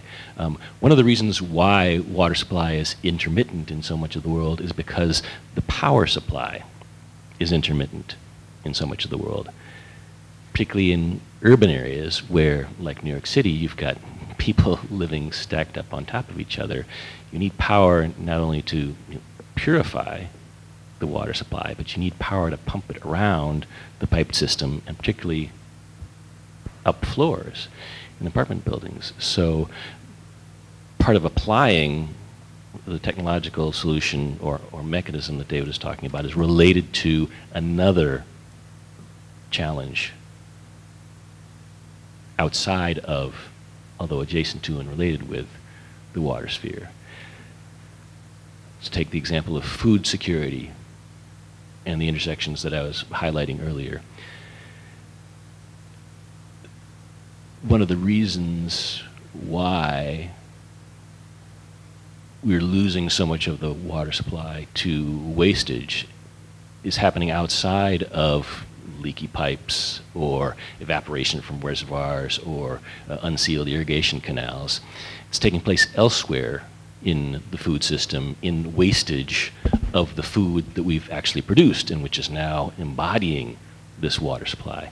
I hope everybody will take some cookies home in the back of the room, because in the United States, 30% to 40% of the food taken off of market shelves is wasted. We don't finish our meals, or we throw it out because the lettuce turned brown, or we went by the sell-by date. And in much of the developing world, much of the food produced is wasted because it rots in the fields or in collection points before it can be shipped to consumers. So tackling the challenges of power supply helps us address water management issues. Tackling issues of food production and wastage can reduce our demand for the water supply. So we really need to think much farther outside of the box than we have been accustomed, and that simply extends the field of challenges, solutions, and also narratives, mobilization. How do we bring people on board? Because many of the ways in which we can engage those dialogues and reach out take us beyond the communities and the contexts and the policies under which we've become accustomed to thinking about these challenges. So we've really got more than one Gordian knot to handle here. We've got a whole constellation of interrelated issues in which everything really is related to everything else. But we've got to start pulling on that thread somewhere and really devote some imagination and some energy to thinking about how we're going to do it. We have a little time pressure on the room, getting signals to get out of here. So can I get 1 minute? Oh. And Kezia, do you want to wrap up 1 minute? Just Yeah, to take the sponsors. Yeah, Okay, yeah. Well, I'm going to take a bit more than 1 minute because I got cut short earlier, and I think I've so you'll have to just close the door or something, because I've got a bit to say.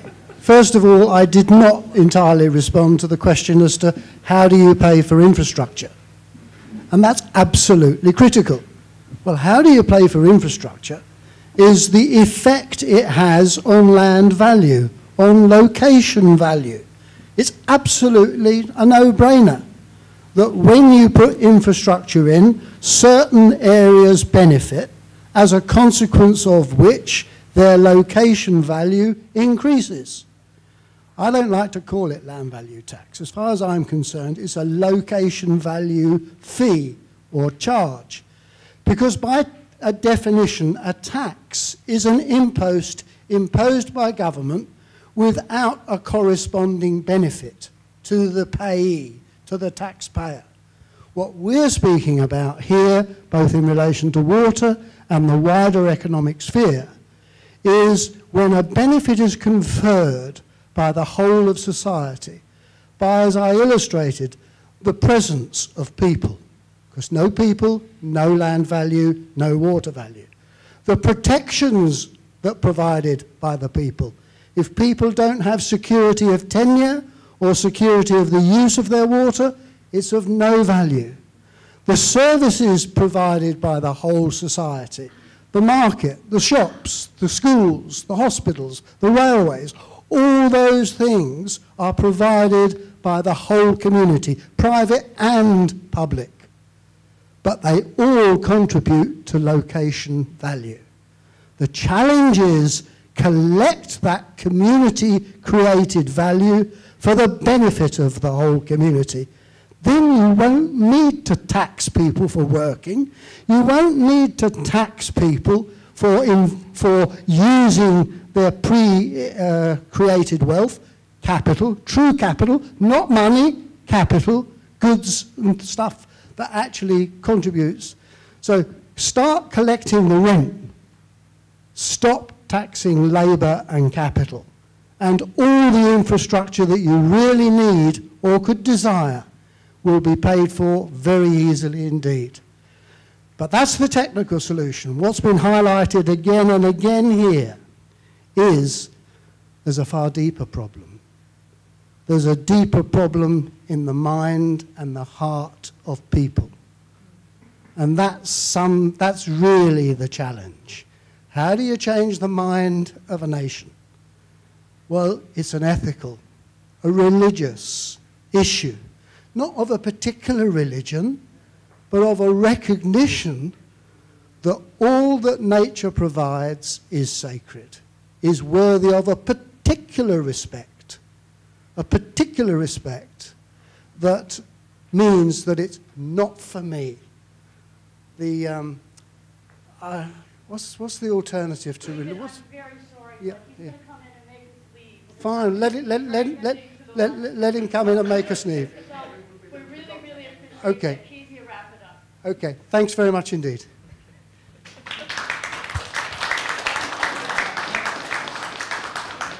To conclude, I just want to thank you, every one of you sitting here very patiently and very active and attentive.